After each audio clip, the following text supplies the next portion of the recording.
Egunon.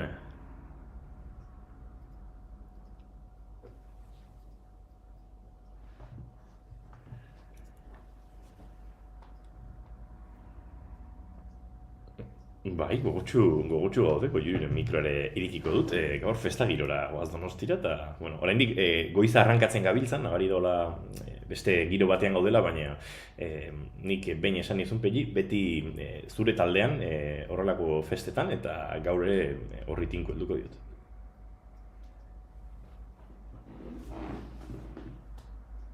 Ba, gaur arratsaldean ikusiko dugu elkar eta gainera gitarra hartuta, badakitan gartxot, estitxupi natxo, nineu eta bestelako musika emanaldiak ere izango ditugula eta ondo pasatzeko eta batez ere denboraldi berria behar bezala abiatzeko aitzakia badugu gaur arratsaldean.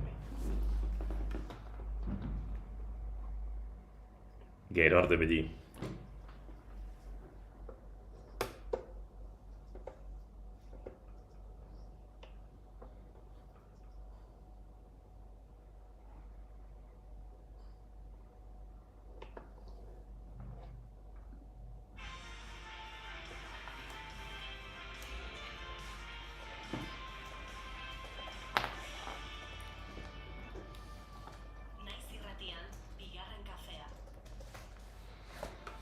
Eski, ondo egin da, todavía. Ondo egiten badegu, todavía, baina, gaizki egiten badegu, oso putre da. Eta streamingen bakarrik entzute zaizu zuri esan dizuen batzuk ez da entzuten bestea. Yeah. Guk ez dugu besteak ez dugu entzuten. Ez du zertarako, ez du zer aportatzen.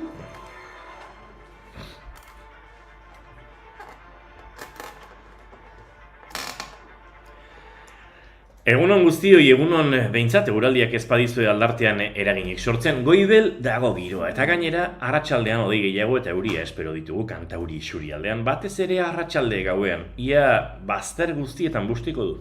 Egunon bai, baina horrelako iragarpenekin Jacinto Sagarna dirudizu inigo, Gorbeiara igo beharko duzu tenporak aztertzera. Ui, aspaldi, Gorbeiara igo gabe. 1935 irailaren 11an jaio zen Sagarna, hau da, gaurko egunez, Gorbeiako artzaina izenez ezaguna bizkaitar artzain eta eguraldi iragarle izan zen. Bere aitak ere iragarpenak egiten omen zituen. Behin esan omen zuen, abuztuan elurra egingo zuela. Eta ze gertatu zen? Ba, abuztuak 14 batean, Gorbea zuritu egin zela. Magia.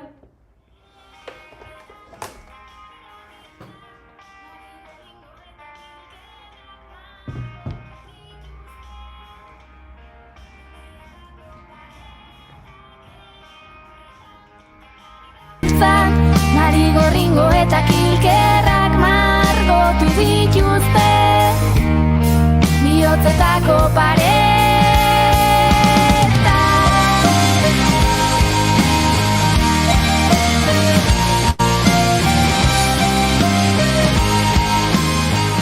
Ba, entziklopedian begira naiz eta ez da Jacinto agertzen, baina Sagarna bizenarekin Andoni Sagarna topatu dut euskal idazle eta ingeniru gipuzkoarra, Eluiar Kultur Elkarteko sortzaileetakoa eta lehendakaria izan zen. Lotura bat hemen inigo, ze paraleloan Uzeiko zuzendari teknikoa izan zen Sagarna, Claudio Arluxetekin lan egin zuen hiztegi lanen informatizazioan bertan, eta nor jaio zen gaurko egunez? Claudio Arluxet duzunaritzen Nafarroa beran jaio zen 1939ko irailaren 11an informatikaria, politikaria eta euskal zalea izan zen euskarazko informatikan aitzindaria. Eta bai, Claudio Arluxeten omenez sortu zuten Arluxet hiztegi entziklopedikoa. Angela Davidsen hitzetan, maialen lujan bioren azken puntuetan, Maurizia zenaren irrintzietan, ahotskorren kontzientzietan.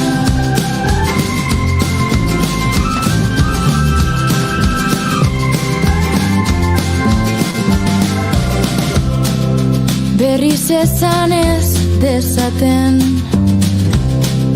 Ez dagoela denon eskuetan, gizartearen arazoa den ardura komun den honet. Eta entziklopedietan gaurko eguna bilatuzkero horri mordoa topatuko dugu. Potoloa da iraiaren 11. Kaserna talde bizkaitarrak aipatzen duen bezala, New York baino lehen izan zen La Moneda. Gaurko egunez, 1973an Augusto Pinochetek zuzendutako armadak, Txileko herrialdearen kontrola hartu eta Salvador Allendek bere buruaz beste egin zuen La Monedan. Hori esan zuen autopsiak Fidel Castrok oparitutako arma batekin bere buruari tiro egin ziola. Baina 2008an Luis Rabanal Txileko mediku ospetsuak ikerketa zientifiko bat argitaratu zuen esanez, 73ko autopsian zenbait inkoherentzia zeudela. Eta Allende militarrek hil zutela. Tú les gritaste asesinos y los dos echamos a correr. Tú reías y en tu risa yo me veía caer. Pero ¿dónde has estado este tiempo?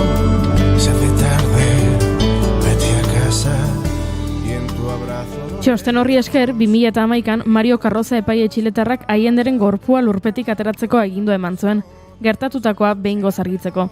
Gorpuzkiak aztertzeaz, Txileko lege zerbitzu medikuko kideek eta zenbait atzerritarrek osatutako nazioarteko auzitegi mediku talde bat arduratu zen. Talde hartan, Pako Etxeberria euskalduna zegoen. Allendek bere buruaz beste egin zuela ondoriozatu zuten, baina oraindik forense askok kontrakoa diote. Eta tira, Txilen Amerikako estatu batuen esku hartzea, aipatu ere ez dugu egingo inigo, sutu egingo gara bestela badezpada. Jamaika 2001, New York baino lehen izan zen La Moneda, 17 urte dugun bakar bat, zeinote, oroitzen dena.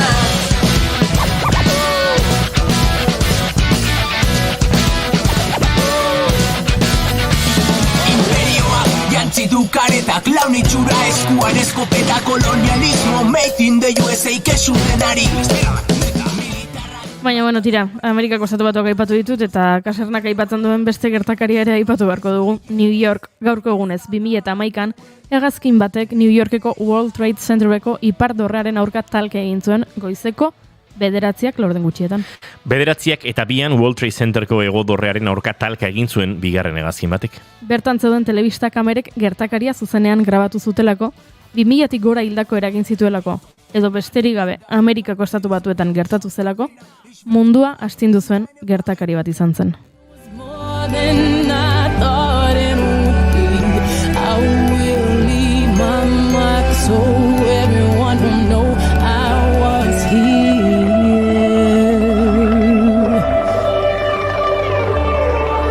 I wanna say I live each day until I die, and know that I put something in somebody's life. The hearts I have touched will be the proof that I leave, that I made a difference, and this world will see I was. Tira eta mundua ez dakit, baina gure bazterrak behintzat astindu zituen urrengo protagonistak. Gaurko egunez jaio zen Jose Antonio Nielfa La Otxoa, bizkaitar, transformista eta musikaria 70 eta 80ko hamarkadan Hego Euskal Herrian publiko orokorrarentzat ezaguna izan zen lehen LGBT artista.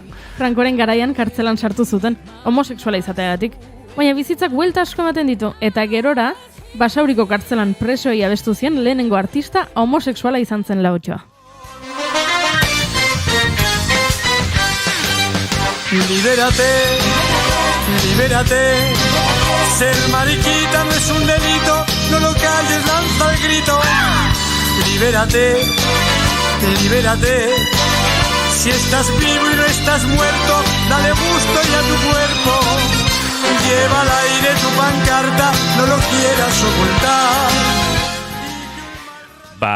Begira, gaurko egunez jaio zen baita ere beste ekintzaile bat, Munro Bergdorf eta zari naiz. Britaniar modelo transgenero, DJ eta transexualen aldeko eta arrazakeriaren aurkako ekintzaile. Eta gaurko egunez zenduzuz Alexis Arquette, estatubatuar aktore, kabaret artista, marrazkilari underground eta ekintzaile transexuala.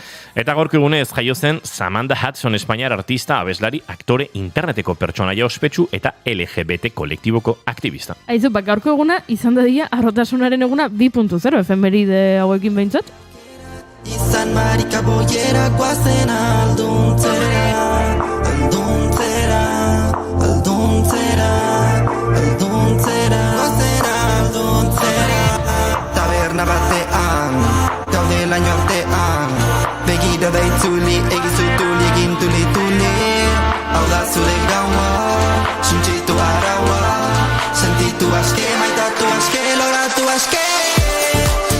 Eta izan dadila gaurko eguna arrotasunaren eguna 2.0z gain, musikaren eguna ere, denboraldiko lehen elkarrizketa akustikoa izango da gaur gurean. Bai, Aitor Guergo etorriko da, bueno, ez da bakarrik etorriko, lagunekin etorriko da, eta denboraldiko lehenengo elkarrizketa akustikoa eskeniko digu hemen, hainbat instrumentu hartuta, gitarra zaratago, beste batzuk ere ekarriko dituzte eta. Bueno, eta musikaz haratago, telesaiak eta zinema ere aipatu behar ditugu. Bai, hori egia da, tulitulitik puripurira. Puripurian tartean, badakizue, astelehenetan egin hoi izan genuen tartean, pelikula eta telesaiak komendatzen ditugu, beraz, hartu kuaderno eta apuntatu. Aizue, bairaiak 11 ditu gaur eta hemen prest gara, zuekin bigarren kafea egiteko. Ongi etorri, bigarren kafera, naiz irratian zarete.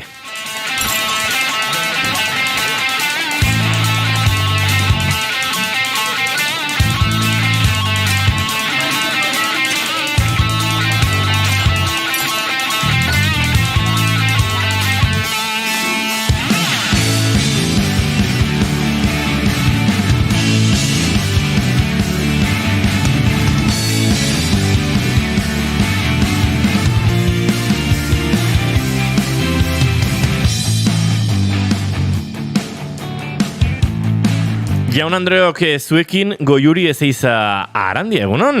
TikTokeko dantza berria egiten saiatzen ari nintzen, Brad Summer. Aha.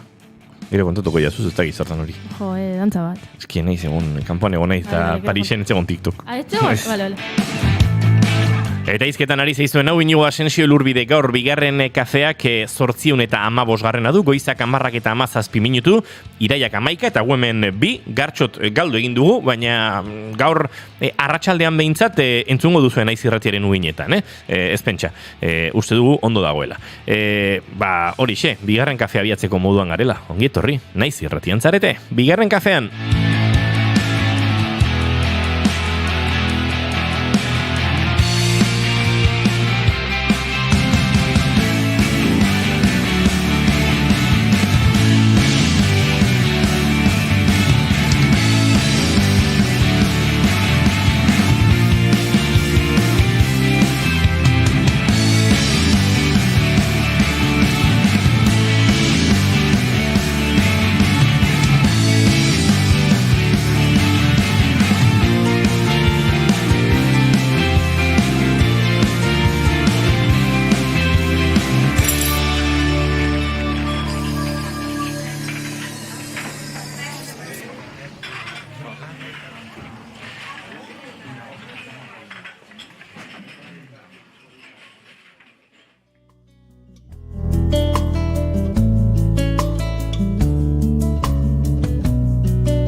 Buscando una canción y una cruz, y allí se cruzó un cometa y en su estela estabas tú. En Madrid seguiría lloviendo, triste como lo dejé, y en Santiago con tus luces y su noviembre me quemé.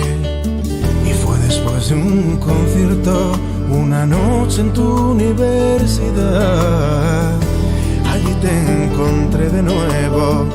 Hoy te invito a carretear, a hacer tu gustoso tu oferta, solo con una condición, que no se acabe esta noche y que no me enamore yo.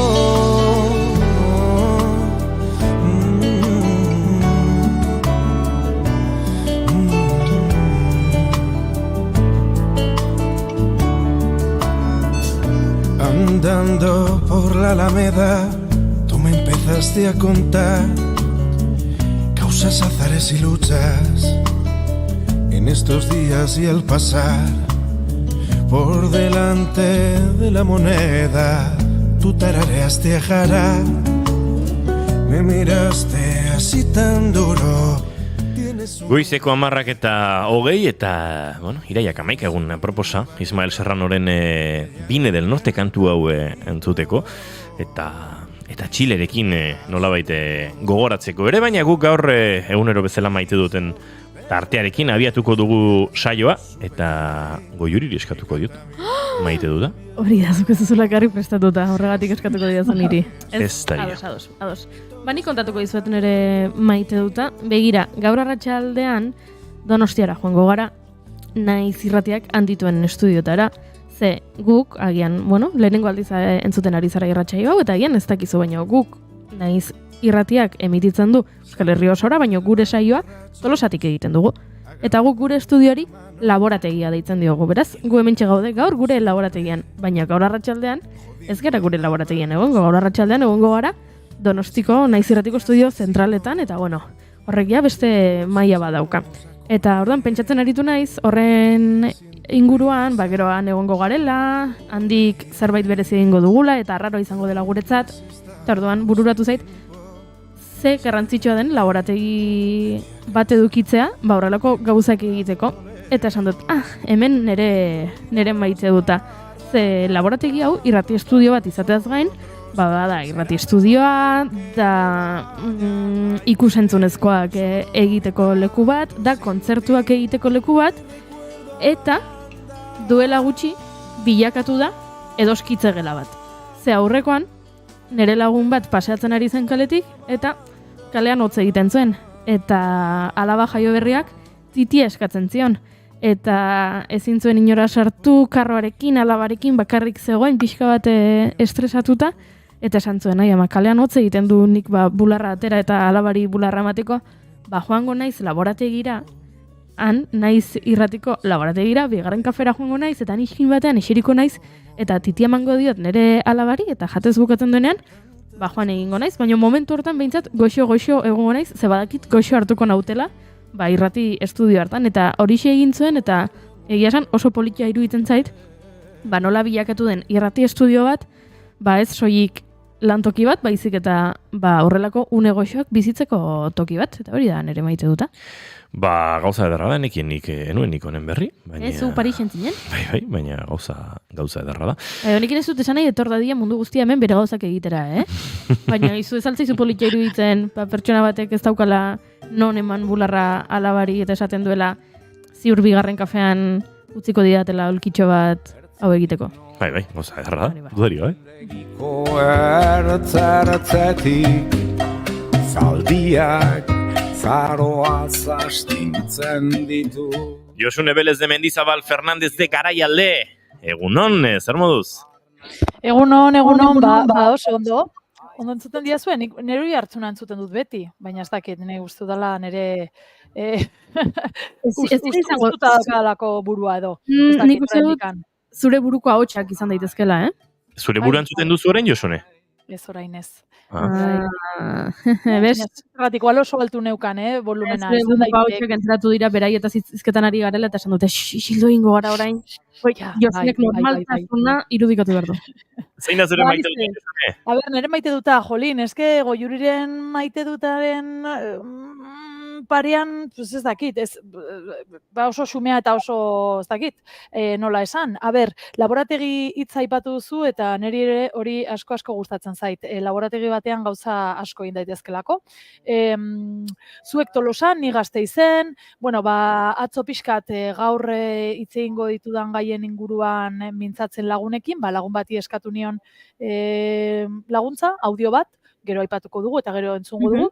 Eta nire maite duta hori, batean laguntza eskatu, nik beti eskatzen ditut olan favoreak, Bueno, albaduzu, aukera baldin baukazu, ez da inongo presiorik, beti hori irekita uzten duzu, baina egia da, askotan esaten duzunean hori, justo bilakatzen da kontrakoa, En plan bueno, ez duzu zertan bidali behar, baina beti daude hori subtexto horiek, puntos suspensivos, bidaliko bazenit, jolin, kriston favorea, Bueno, kontua da, olako deia egin eta jasotzea bapatean, bai, noski, egingo dut hau eta bestea, eta eskerrik asko, hori da nire maite duta, lagunez inguratuta egotea eta batzutan bapatean zure pajaradei beraiek erantzutea.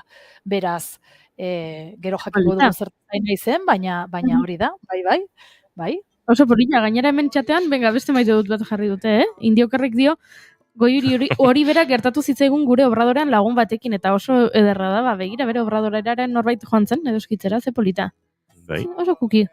Da pixka dalare kontzeptua belengo atarian, ez? Nola? Belengo atarian. Nola belengo atarian? A ber, Goiuri, ni enaiz Kristau eskolara joan, eta gauza batzuk ez azkatu oso argi. Belengo atari esaten duzunean? Belengo atarira jaiotzera ez ziren joan? Bai. Kasu honetan, ez obradorera, ez estudiora, erditzera ez da inor joan. Badakit, baina bueno, badauka hor puntu bat. Ze Kristau esnatu zaren gaur? Oso Kristau. Ui, Eta oso katoliko esnatu naiz. Hori izango da, atzo pekatari ibili zinelako gauean. Ez pentsa, atzo nekatari ibili nintzen gauean. Eguna luzea joan. Esaten den oso katoliko esnatu? Ez. Oso katoliko esnatzen zarenean, ez zarelako oso protestante egoten. Hori egia da? Hori da supertxistaker! Opa Goiuri! Ez dakit egia den edo txistea den, baina nahi gustatzen pentsatzea horrela dela, Hau da, zu ondo esnatzen zara, eta orduan ez zaude protestante, eta orduan ez bazaude protestante, zer zaude katoliko. Wow, Goiuri. Bale, barkatu, nahi ona irutu zaite, nahi ona ekartzeko. Bai. Hau da, traola mildly interesting. Horreko nahi batu genituen gauza datu xelebrauek, horrelako zerbait da, bai. Beste maite dut bat ere hemen badago, eta irakurringo dut, ze Indiokarrek dio, nik ez dut maite teknologia, eta teknologiak ez nau ni maite. Uste dut, teknologiarekiko harreman hori, jende askok daukala, Poligamia batean bizizara teknologiarekin, Indiokar? Arazoak, jende askok izaten ditu arazoak teknologiarekin. Bai, teknologiak amodio du gure gizarteko jende askorentzat. Nik ere izan ditut. Baina, tira, zer egingo diogu, nire maite duta falta da, ez? Ez dakit. Ez diazu eskatzen. Egin dituzu etxeko lanak? Bai, noski. Bale, venga, bota. Gaur arratsaldean naizen estudio zentraletan gertatuko den, denboraldi berriaren, hasiera nolabaiteko saio berezi, ekitaldi horretan egoteaz gain, lengo jurik aipatu du, eta, badaukat gogoa hainbat lankiderekin antopatzeko, bigarren kafeko hainbat lagun ere antopatzeko, aspaldi ikusi ez ditudan bigarren kafeko batzuk, aspaldi ikusi ez ditudan beste naizeko programa askotako jendea ere bai, hitz egiten dugu maiz hemen Jon Telleriarekin edo Pegi Lekunarekin edo Egoi Belategirekin, baina gero aurrez aurre ikusi gutxi ikusten dugu eta maite dut hori, pixkate desvirtualizazio hori nolabait. Eta gauza bat atzo kontatu nion, aritu nintzen Estitxu Pinatxorekin ensaiatzen, ze gaur Estitxu Pinatxok abestu egingo du, eta Parisen nengoela idatzi zidan. Izu inigo, lagunduko zenidaki pianorekin, esan pianorekin, bi arazo dozkat bat, ez daukat Parisen pianorik, teklatu txiki bat daukat hemen gauzatzu grabatzeko, baina horrekin ezin dut hola fundamentu handia egin, eta traste asko ez dire izango, eta igual gitarrarekin egingo du. Horren, konturatu nintzen, atzo, ensaiatzerakoan, lehenengo aldiz joko dugu elkarrekin, naiz eta aspaldi oso laguna gean, eta kantuak eta elkar banatzen ditugun, eta hobi dago grabatzen nabiltza iruditzen da beste, eta politi izango dela elkarrekin aritzea. Eta lehenengo aldiz, hariko naizela, uste dut, ez dut gogoan bintzat beste inoiz hau egin izana, gitar jole bezala laguntzen kantari bat.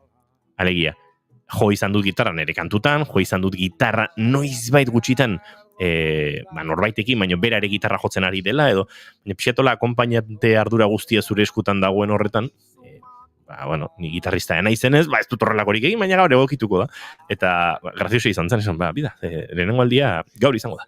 Eta hortxe, gaur joko dute nik ere kantu bat, gaur bertan kaleratu dugun postal kolekzionisten kantu bat, gaur Estitxurekin joko dut kantu bat, gaur Gartxote joko du kantu bat, eta badakit beste musikarien bat badagoela, baina ez daukate zehaztasunik, beraz, hori, maite dudala horrelako gauzak gertatzen direnean, eta lagun batekin lehenengoz, jotzen duzunean, eta gainera lehenengoz ari zarenean gitarrista itxurak edo plantak egin nahian.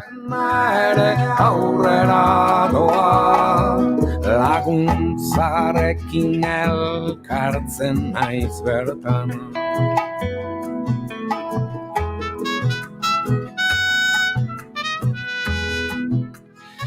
Goizeko 10:30, gaurko saioa nolabait abiatzen edo jarraitu beharko dugu, Juri? Bai, txiri bueltak ematen hasi beharko dugu, ze Josune Belez de Mendizabal Fernandez de Garaialderekin, hasteko izen hori esaten mingainak txiri buelta egin behar dugu, eta gero guk geuk ere txiri bueltak egiten ditugu, jartzen digulako pixka bat mundua hankazkora. Josunek, konektatzen gaitu Arabarekin batetik, hemen Araba Tolosa connection egiten dugu, eta gero bestetik kontatzen dizkigu gauza batzuk, geratzen garela gu, harrituta eta batutan ez dakigu gezurretan ari den, egia den... Ni gezurra ez, Ni ez protestante, ez kristaua, ez, ni gezurretan ez.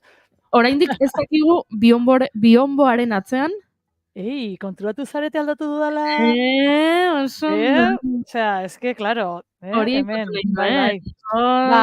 bai, hor zer zegoen, ezta? Iaz bionbo bat erabili nuen zerbait eskutatzeko, eta aurten jarri dut, maindire antzeko bat, edo ez dakit nola deitu horri, edo telar bat, edo ez dakit nola deitu, eta konturatzen naiz, indiokerren modura, zelan da, informatika edo mundu digitala, teknologia, eta ni ez gatozela bat. Zergatik diot hau, zenago, oraintxe bertan streamingen bidez ikusten gaituztenok jakingo dute, erabat deszentratuta.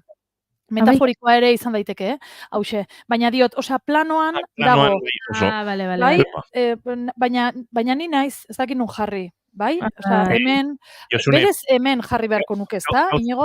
Arazoa etzarazu. Arazoa dira atzean dituzun objektuak.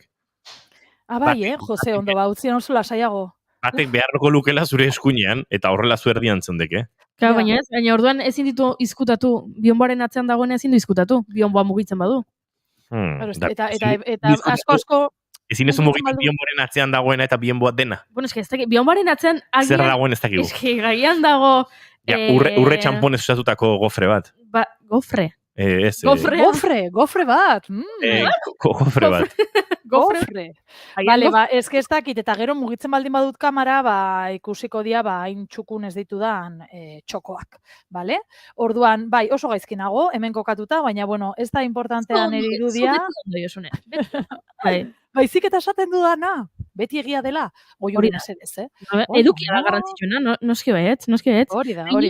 Kontatu, ostiralean ibili ginela Josune eta biok elkarren gandik iesi Gasteizen. Ja. Nola. Biok Gasteizen, eta bata Gasteizko txoko batean, da beste txoko batean, eta ezin elkartu kaina bat hartzeko. Ara, kasualitatea bai, zeni beti biltzen naizu, zu egun horretan zeunden tokitik, oso gertu, baina, junginen paseoan, bakizu edadearekin paseoa ja izaten duzu kirol moduan, eta ara junginen, eta derrepentian hori Goiuriren mezu bat, eta ze pena, estelan kaina bat edo bi, hartuko genituzke. Noski. Bueno.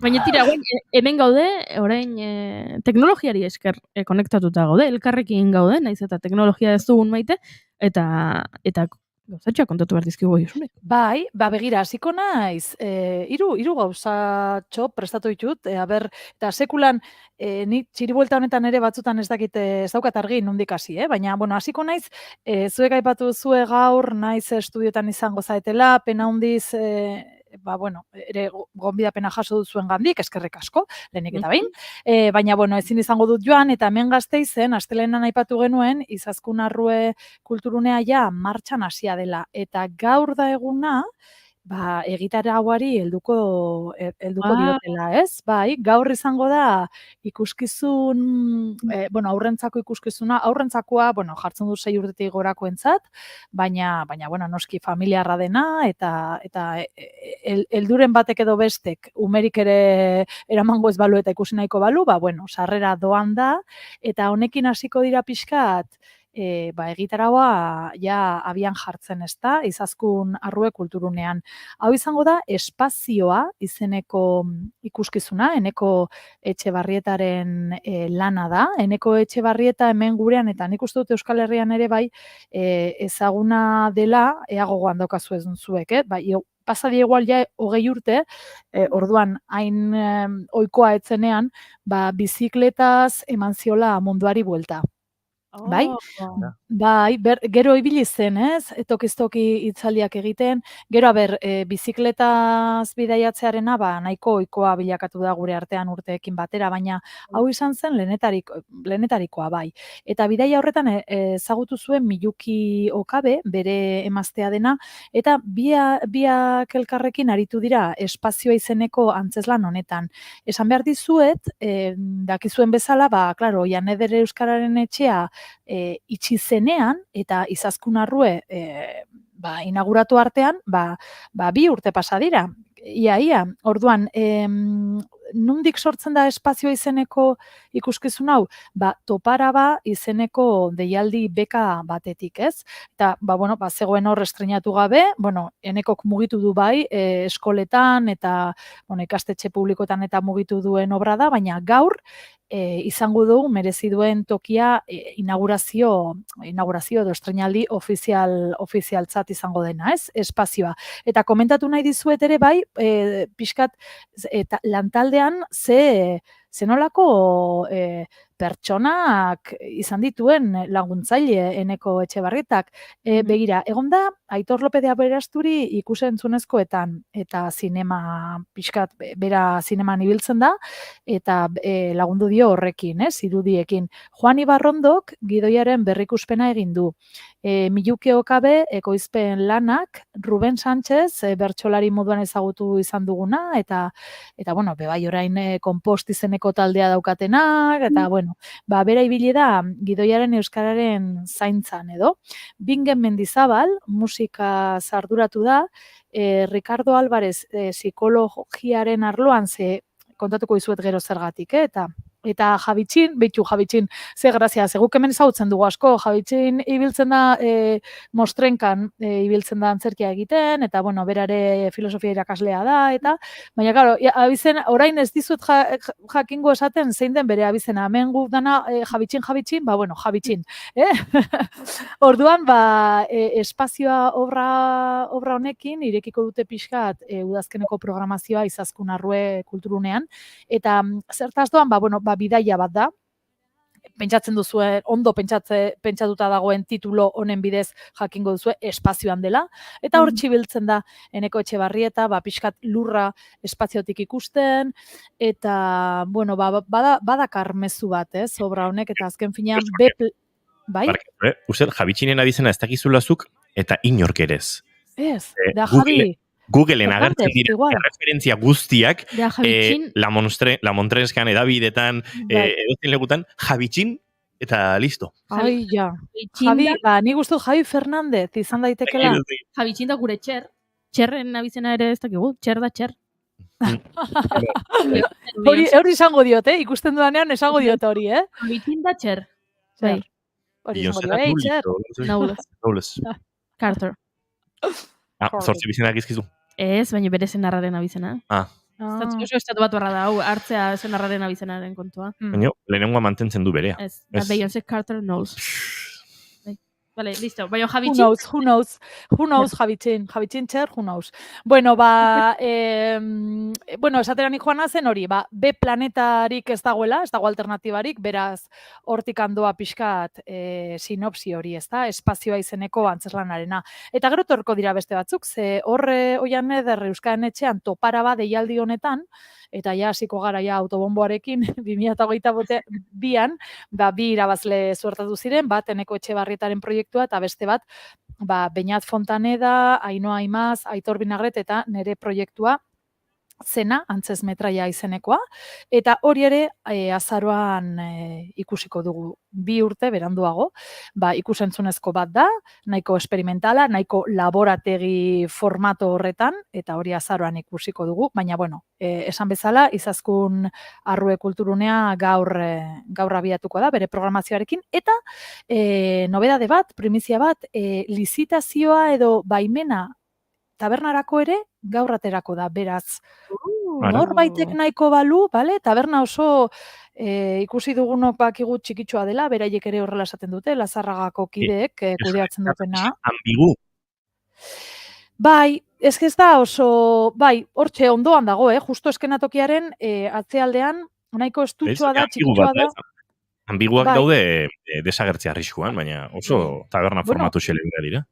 Bai, izan ere, printzipal antzokian, egon bazegoen, orain bakizue itxi dutela, printzipal antzokia, obretan arituko direlako, eta hor beti zegoen barra bat, eta ambigu hori, baina nik ez dut sekulan ikusi martxan, eta orain kenduko dute, ja berriztapen lanekin, erabaki dute hori kentzea, eta, bueno, ez zeukala funtzio horik, niri pena ematen zian, nolan oso, bueno, oso vintage zen, baina, bueno, naiz eta edukin asko... Informazio ikusten, Izaskun Arrue Kulturgunean urriaren 10ean izango naizela jotzen.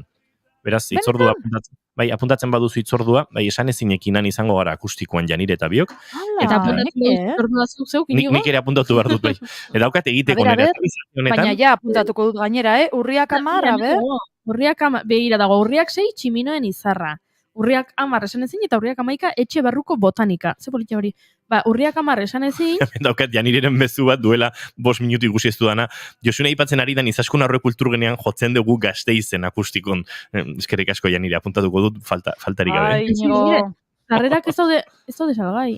Sarrerak astebete lehendago salgai. Hori da. Hori nik uste guztietan dela, gurean ere nik behiratut eta azaroaren 7an da, baina ez... 7, bueno, nik ez dakit azaroa ze urrun dagoen, ez da, baina bai, astebete lehenago sarrerak. Joli, Inigo oso ondo, orduan Gasteizen... Denboraldi hasi eta danba, ezagutzeko aukera, barrutik. Bale, pues ja, begira, apuntatzen ari naiz, ez da broma, ez bestelan, ez bauta apuntatzen, gero azto itxen zait. Ni naiz ibiliko Josune iesi Gasteiztik Goiuri bezala, Hombre, ala espero, Goiuri, benetan. Aizu, nire joan naiteke, Baita ere. Zuek ikustera, eta denak partikoa. Baita ere. Ze ondo. Janire barre egiten du. Janire barre egiten du, negarrez egite batik. Ze pentsatzen ariko da, mutile hau, hemen ari zela Izaskun Arrue Kulturgunea izketan, eta seguro ez dakiela urriaren 10ean bertan joko duela. Bai, badakit, ze WhatsAppeko lekuren batean hori apuntatuta dago. Baina daukat pendiente, hau da, bai, zerbait maite dudana, teiniz azaldu dudana, gauza asko datozenean, eta iraia eta urria eta datoz zeromen batean, gustatzen zait, hilabetearen egutegi oso bat, hilabete oso bat, dina lau paper batean imprimitzea, eta hor boligraforekin eta kolore ezberdinekin, fosforitoekin eta markatzea, grabazioak, ikusentzunezkoak, kontzertuak, auta beste, hola pixkat normaltasunetik kanpo dauden hitzorduak, eta orduan norbaitek oraintxe galdetzen badite, izu urriaren ez dakit zer, ez dakit begiratu behar dute zer egin aurretik, gauza dauzkadan itxita. Orduan, lasai, salbu gaude. Dana Googleen, dana hemen, ze ja garai baten ja bai buruan neukan, baina karo, hainbeste proiektu eta hainbeste holan ibiltzen garenez, euskalo, ez da? Baina, bueno, apuntauta zurea, Inigo? Gero bakizu ze teknologia gorrotu duzuela, baina nire horriak beti daude hor, txapa. Ai, nire horriak erasko gusta ezakit, Janire izatu, bai, agoskotan kontatu dezu Inigo. Janire, isilik ontzaitez, gozat esango izut, nire horri hoien necesidade eta beharraren arrazoi nagusietako bat, zuz zeu zara. Beraz, justifikatuta doen ere horri hoiek. Bueno, mendik esan dute, raiderra indazeokia, Vale, oso ondo. Osa, dena presago, faltezan bakarra zan Inigo, baina, vale, oso ondo. Bai. Vale, orduan beraz, esaten didazue, Izaskun Arruek ateak zabaldu dituela, eta batetik, Inigo ikusteko aukera izango dutela bigarren kafeko entzulek, eta Josune ikusteko aukera izango dutela bigarren kafeko entzulek. Bai, bai. Nik uste dut, gure ezagit azpititulo bezala, irratsaio izateaz gain, programatzaile kultural ere bagarela, Hemen. Bai, bueno, ez dakit, programatzaile kultural, ekintzaile kultural. Dena gara. Bai. Ze remedillo, holan autonomo moduan ibiltzen garenean denetarik, ni salmentan ere aritzen naiz, eta hemen aprobetxatzen dut hori bozgorailo moduan.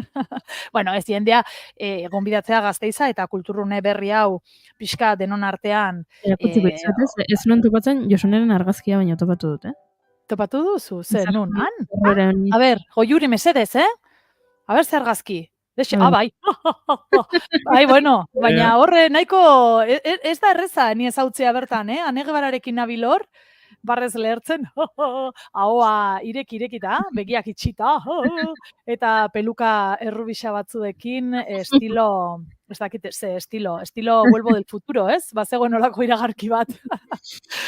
Bueno, Bai. Urriako 23 jartzen du hemen, Bai, hori egia da, hori beste bada. Hori Bai, ere txapa sartuko dizuet, dada ulala. Gure lesbobe boberen ikuskizun berria da. Berria?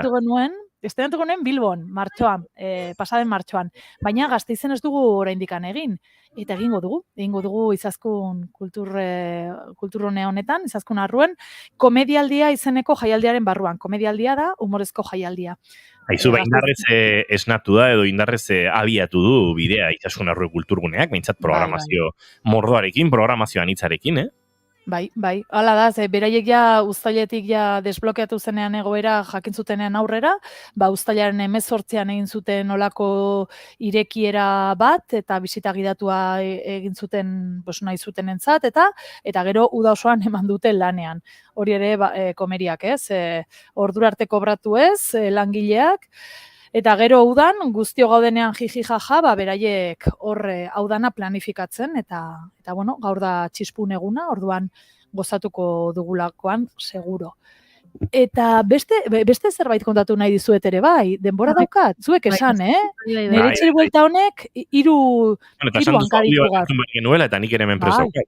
Dakazu hor prest. Baina, zune duzunean erabiliko dute. Ez dakit, Inigo. Bueno, bai, bota, lehen esan dut, ezta, maite duta dela, lagunei laguntza eskatu, edo klik, edo arritxo bat bota holan lehiora, ping, eta beraiek hartu eta ireki lehioa, eta zer nahi duzu? Bueno, holaxe, kontua da, nik zuekin hitz egiten dudanean asteazkenero, ja asten naizela nolabait asteburuarekin pentsatzen, eta asteburu honetan, Garaion Sorgin gunean, badago zer egin, badago zer entzun, badago zer gozatu, ipuinen eguna antolatu du Arabazan elkarteak, eta hortxe, nere kutxuna, nere Anegibara ere izango da, ipuin kontalari, eta esan diot, berane, egidazu mesedez, laburpen bat, zer egongo da, zegunetan, eta hori biliginen, mezuak elkartrukatzen batzuk ziren ipuinegunaren kontura, beste batzuk ziren en plan eta bihar bermu bat hartzeko gehatzen bagara, orduan, nik uste dut zuzena bidali dudala, enago ziur. Bueno, Inigo, ez dakit. Kaixo, Martínez de Rituerto. Bai, zu gondo bialdu zu, baina nik gaizki jarri. Kaixo, Josune, bai. zer moduzu da. Bueno, gogoratzen zan oso laguna garela, ez da? Eta nahiz eta oraindik ez garen batuko garen laizter gauzak egiteko. Bueno, oraingoan favore bat eskatu behar dizut. Badakit, daukazula programa bat, naiz irratian, txiribuelta, txiritxurri, txirimorri, edo zelako zerbait, txiribuelta, ez da? Hori da, baninatur txiribuelta bat eskatzeko. Begira. Ezken edut bertan esatea oso proposamen polita delako, jende mundu guztia aldelako gerturatu, oso anitza delako eta oso guai dagoelako. Orduan nahiko nuke bertan esatea. Begira, asteburu honetan, Irailaren 13an eta 14an Garaionen ospatuko dugu ipuinaren eguna. Eta aurten Arabazan kolektiboak egiten du Garaionekin batera, claro.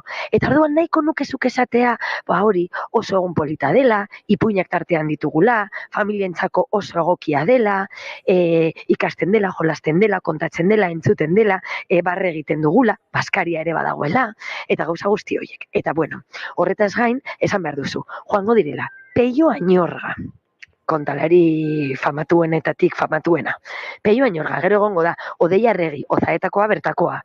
Egongo da, Maitane Gasteiztar bat, hasi berria, baina kontatuko duela de la leche. Eta gero ni ere egongo naizela tartean. Oie, txeka di lo que quieras. Eta gainera hori larun batean. Kontaketak daude, goizez eta arratsaldez. Baina gainera, ostiralean, egongo da helduentzako kontaketa bat. Ipuinak ez direlako bakarrik aurrentzat, esto ya sabes que te meto muchas chapas, baina eske horrela da, eske ipuinak ez dira beti umeentzat. Eta orduan ostiralean, gauean, 7:30 uste dut, egongo da helduentzako ipuinak kontatzen Dorleta Kortazar. emakumeen inguruko kontaketa bat, bueno, super polita. Gogoratzen dut bukatu nela negarrez aurrekoan entzun nuenean, eta errepikatuko dut, así que imagínate, super ona. Bueno, guzti hau kontatu behar duzu, bale? Eta konbentzitu behar duzu Euskal Herri guztia, hori etorri behar dira Osaetara, Garaionera, 13an arratsaldez, eta 14an egun osoan dagoela goizez eta arratsaldez. Pizkat ordaindu behar da, baina, bueno, bonoa uste du direla 8 euro, goizan eta arratsaldez, eta bakarrik goiza edo bakarrik arratsaldez bada, 4 euro. Vamos, tirau. Eta gainera Garaionen, que, vamos, zuk badakizu, zelako parajea den hori. Bueno, ya está, chica. A ver, kontatzen duzun motelago edo azkarrago, baina más o menos hau da, bale? Venga, Josun, eskerrik asko, gora txiri bueltak. Alartzan zaizkidu. Bai, Ane Guevarak ondo kontatu du dena, eta gainera, hainbeste gustatzen zaigu ipuinen inguruan aritzea, eta ipuinak goratzeko egun hau ere nolabait gurera ekarri nahi genuen, Osaetako Garaion sorgingunearen ipuinaren egunaren 11. edizioa, nor eta bihar Itziarrekalde izango dugula gonbidatu bigarren kafean, Josune, eta beraz gaur esangabe geratu bada zerbait, zeustuta Ane Guevarak oso ondo azaldu duela dena, bihar Itziarrekalderekin ere ariko garan nolabait, astebururako plan zoragarria errepasatzen. Hoize ondo, bai, Itziarrek dana kontatuko dizue, Itziar hor buru belarri dabil, Arabazan elkartean, eta hori dabil, lekukoa, ez dakit pasan nahian, baina Itziarrekaldek pilo badaki, Itziarrekalde da gure referentetako bat, eta hor dabil gero jende gazteagoa, ipuin kontalaritza eskola ere sortu dute, eta bueno, berak kontatuko dizue dana. Ni hau nahi nuen egin. Ze gauza dan gogotxu egotea, Ze, besteko gogoa dauka Inigok Itziarrekalderekin egoteko, esaten duela bihar etorriko dela, baina Itziarrekalde ostiralean dator gurera, baina bueno, tira. Ai Inigo, oie dia gogoak aurreratu duzula, itzordua. A ber, hemen bigarren kafean dena kontatzen dizuegunez, dena kontatuko dizuegu. Ni nahastu naiz, egia da, baina nahastu gaituztelako Mai Gorostiaga eta Oiana Maritorenak. Ze normalean Mai ostegunetan izaten da gurean, eta Oiana ostiraletan. Ez dakiz ze txiri buelta egin duten eurek ere, lehenengo aste hauetan, dataren bat ola irauli egin dutela. Bihar dator Oiana eta etzi dator Mai. Eta orduan etzi dator Itziarrekalde. Mairekin batera, aipatzen ariaren ipuinaren egun hau kontatzera, baina nola Mai Gorostiaga ostegunetan egoten den, nire buruan nahastu egin da, besterik gabe. Bai. Baina, venga, argituta, ondo, venga. Ondo. Eta, ez gara orain jarriko orroaldia egiten. Bakizue, orroaldia garaian gaudela, hemen Araban bintzat, bai, oreinek egiten duten olako marruari esaten zaio orroa, eta baita ere, ugalketa aroa den honetan, Gorbeiako parketik nahi duenak paseatu, ojo kuidau, ze ez da posible, baimen askatu behar da, eta ordutegia murriztua dago, esan bezala, orroaldian ari direlako oreinak, ez? Ugalketa prozesu horretan, bakizue zenolako soinua, ez? Emititzen duten, hori, bueno, ez dut egingo hemen, orain, ez dut inori karatu nahi, baina, bueno, hemen gorbeiaparkea.eus webgunera sartuz gero, baimen askatu behar da, baimen askatu behar da, hortikan nahiko duenak ibili bai zaldiz, bai mendiko bizikletaz, baimen eskaera eskatzen dute, ze oreinak daude oso alteratuta, garai honetan, eta arriskutsua da. Ere antolatu dituzte bisita gidatuak. Horretarako irailaren 20an euskeraz egingo dira bisita gidatuak, eta irailaren 21, 27 eta 28 gaztelaniaz. Eta bertan, hori bera. Nola oreinek egiten duten pixkat ugalketa momentua pixkat kontsumitzeko edo,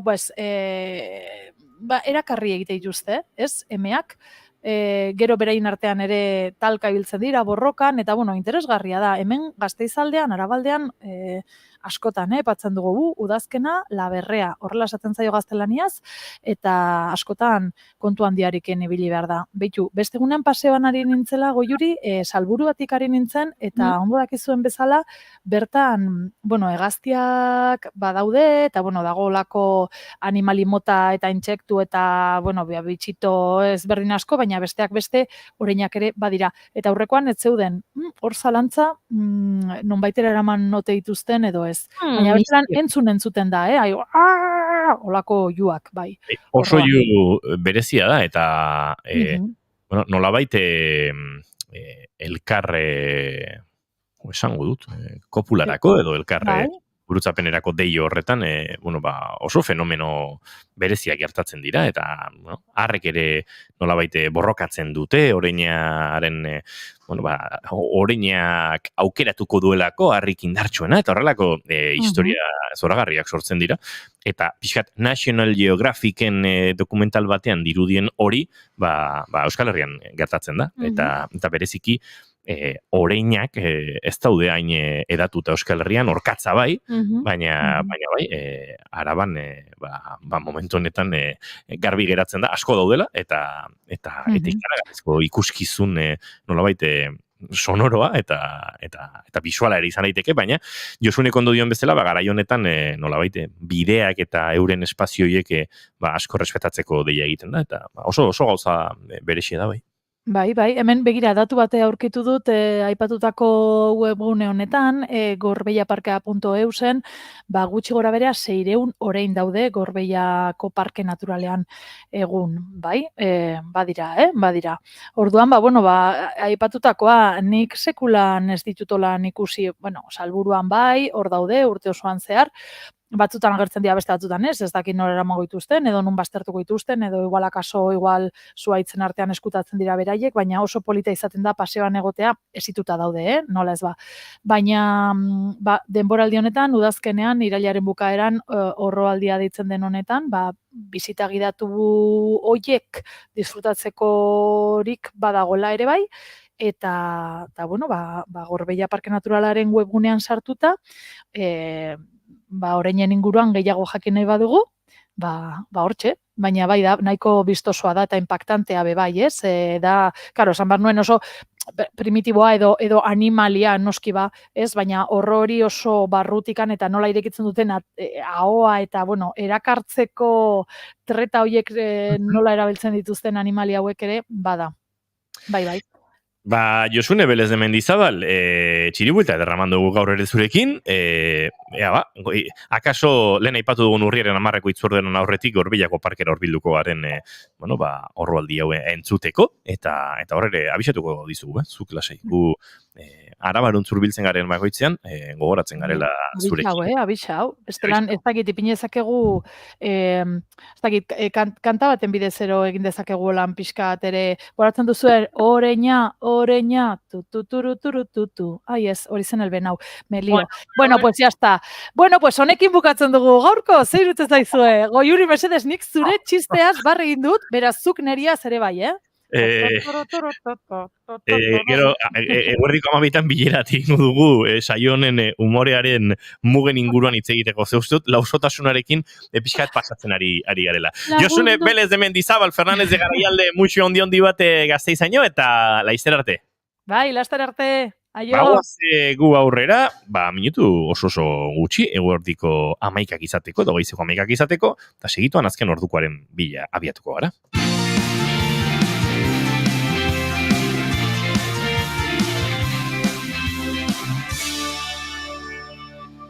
Bigarrenak ez direlako beti okerragoak. Bigarren kafea. Eta mentxe jarraitzen dugu, baina Josune Belez de Mendizabal agurtu dugun bezalaxe, segituan gurean izango dugu Imanol González Gurrutxaga. Imanol, egunon? Mikrofona iriki beharko dizut, egunon? Egunon.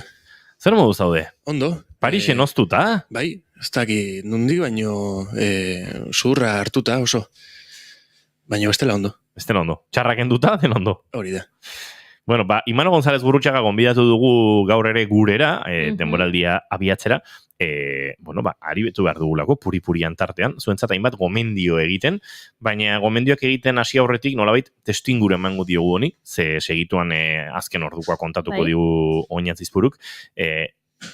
Zer ekarri duzu, horrela oso laburrean azalduta? Hoi spoiler egitea da. Spoiler egitea da? Bai. Eta orduan, ze kontatuko du? Kontatuko dugu adibidez ekarri ditugula bi telesail eta pelikula bat. Hori da, oso interesgarriak. Bi telesail eta pelikula bat. Pelikula bat, telesail bat fikziozkoa, eta telesail bat dokumental modukoa. Orduan, 3 aukera, ze agian gure entzulei, pelikulak luzegiak iruditzen zaizkiet, orduan nahi dute horrela atal motxagoak nahiago dituzte, agian gure entzulei fikzioa gustatzen zaie, eta agian beste batzoi true crime gustatzen zaie, orduan, claro, eske hemen guk aukerak entzule guztientzat ekartzen ditugu. Nik esan barra dut, zurea, zuk gomendatuko duzun telesaiaren bukaera ez bazen horrela izango, nik enukela sinistuko hori guztia egia zenik. Kriston hype aiten egea, Sango nuke. Oso. Eta horretaz arituko gara, ze nik gomendatuko dudan telesaia sortu duenak, hasieratik esan zuen, ez zuela nahi ez jakintasunarekin jolastu, hau da. Hasieratik esan nahi zuela hau egia da. Eta orduan hori izan dela pixkat aria, atalak lotzen dituena, baina hortxe, ez dugu gehiago esango bazta ere. Ez dugu gehiago esango, eguerdiko 11 badirelako, eta azken ordukoaren bila egin bar dugulako salto estudio zentraletara. Oinatza Izpuru, egunon? Egunon bai entzule guzti, egunon bigarren kafeako laguno, gaurkoan diada eguna da, albiste iturri nagusiena, bereziki, arratsaldean, arratsaldeko 5:14 minututa, 1714 hartan izan zena oroitzeko izango den manifestazioa ANC deituta beste urte batez, baina dakizu naiz goizean zehar, jadanik Rafael Casanovaren monumentuari egiten diote, omenaldia eta lore eskaintza, eta hala alderdi politiko ezberdinetako buruak ari dira bertan hitz egiten eta lore eskaintza hori ematen. Duela gutxi ailegatu zaizkigun Euskal Herria Bilduko idurre bidegurenen adierazpenak Bartzelonatik bertatik dia da egunetik. Oztopoak badakigu zeintzu diran zailtasunak eta horren aurrean tokatzen jakuna da indarrak batu eta aurrera egin, ez dago besterik. Eta aurrera egiko dugu, ez daukagu inongo zalantzarik. Amesten dugulako gauza bera, amesten dugu herri libreago bat eta amesten dugu herri demokratikoago bat. Azkenean argi daukagu zein dan bidea, nazioak garaenok, estaturik ez daukagun nazioen arteko elkartasuneko eta lankidetzarako espazioak bilatzen jarraitu behar dugu. Kataluniako prozesu independentistari begiratuz eta Euskal Herriarekin batera egin daitezkeen esparruak goraipatuaz idurre bidegurenek lore eskaintzaren aurretik egindakoak. Bartzelonan ekitaldi nagusia, baina goizean esaterako, Lleidan eta bestelako lekuetan Gironan ere egingo dituzte manifestazioak eta bestelako ekitaldi ezberdinak, independentzia aldeko udalerri elkarteak edota Errepublikako kontseiluak deituriko mobilizazioak izango dira eta haiei begira ziurrenik egun osoan zehar. Bestalde, ertzaintzak 3 gizon atxilotu ditu Bart Basaurin, hilketa saiakera egotzita. Tiroketa bat izan zen atzo Urbi auzoan iluntzean eta hoien egileak 3 gizon direla uste du ertzaintzak. Etzen zauriturik egon, 3 salaketa aurkeztu dituzte haien kontra eta gertatutakoan ikurtzen ari dela diote. Etxebizitza batetik egin zituztela tiroak, hori da albistetako bat edo nabarmentzen dena eta hori da zabaldu den gaia afera aipatu moduan 3 gizonezko momentu honetan atxilotuta tiro horiek egiteagatik. Azkenik esan Israelgo armadak berak gune humanitario segurutzat jotzen zuen kanpaleku bat bombardatu duela Gazan azken orduetan 40 hildako gehiago utzi ditu tokiko erakundek diotenez. Gobernu sionistak erasoa behiztatu du bertan Hamaseko militanteak zeudela argudiatuta. Kan Yunisetik gertu dagoen kanpalekua izan da horren erasotu duena. Albiste agentzia ezberdinak diote, defentsa zibilak azaldu duenez familia osoak hondakinen azpian geratu dira harrapatuta, momentuz 40 dira hildakoak, baina askoz gehiago izan daitezke datozen orduetan. Hauxe beraz laguno kontatzeko genuena momentuz. Eskerrik asko Oinatza Izpuru, erdiko 12etan informazio gehiago, hementxe naiz irratian guk orain, tarte egin bar diogu, zer eta gure telebista saio eta pelikulen gomendioen tarteari.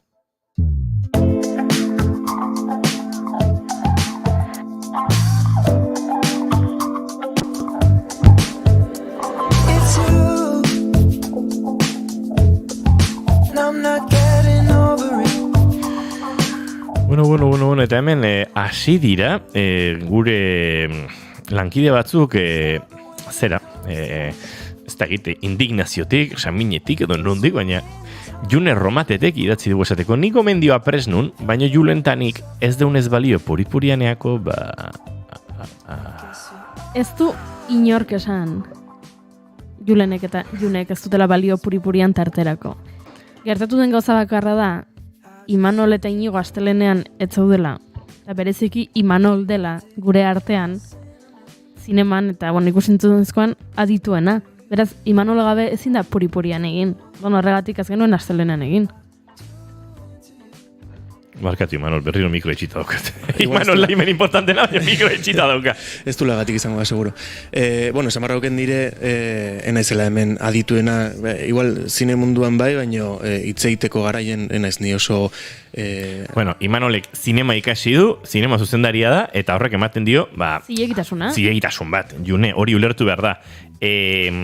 Beste kontu bat.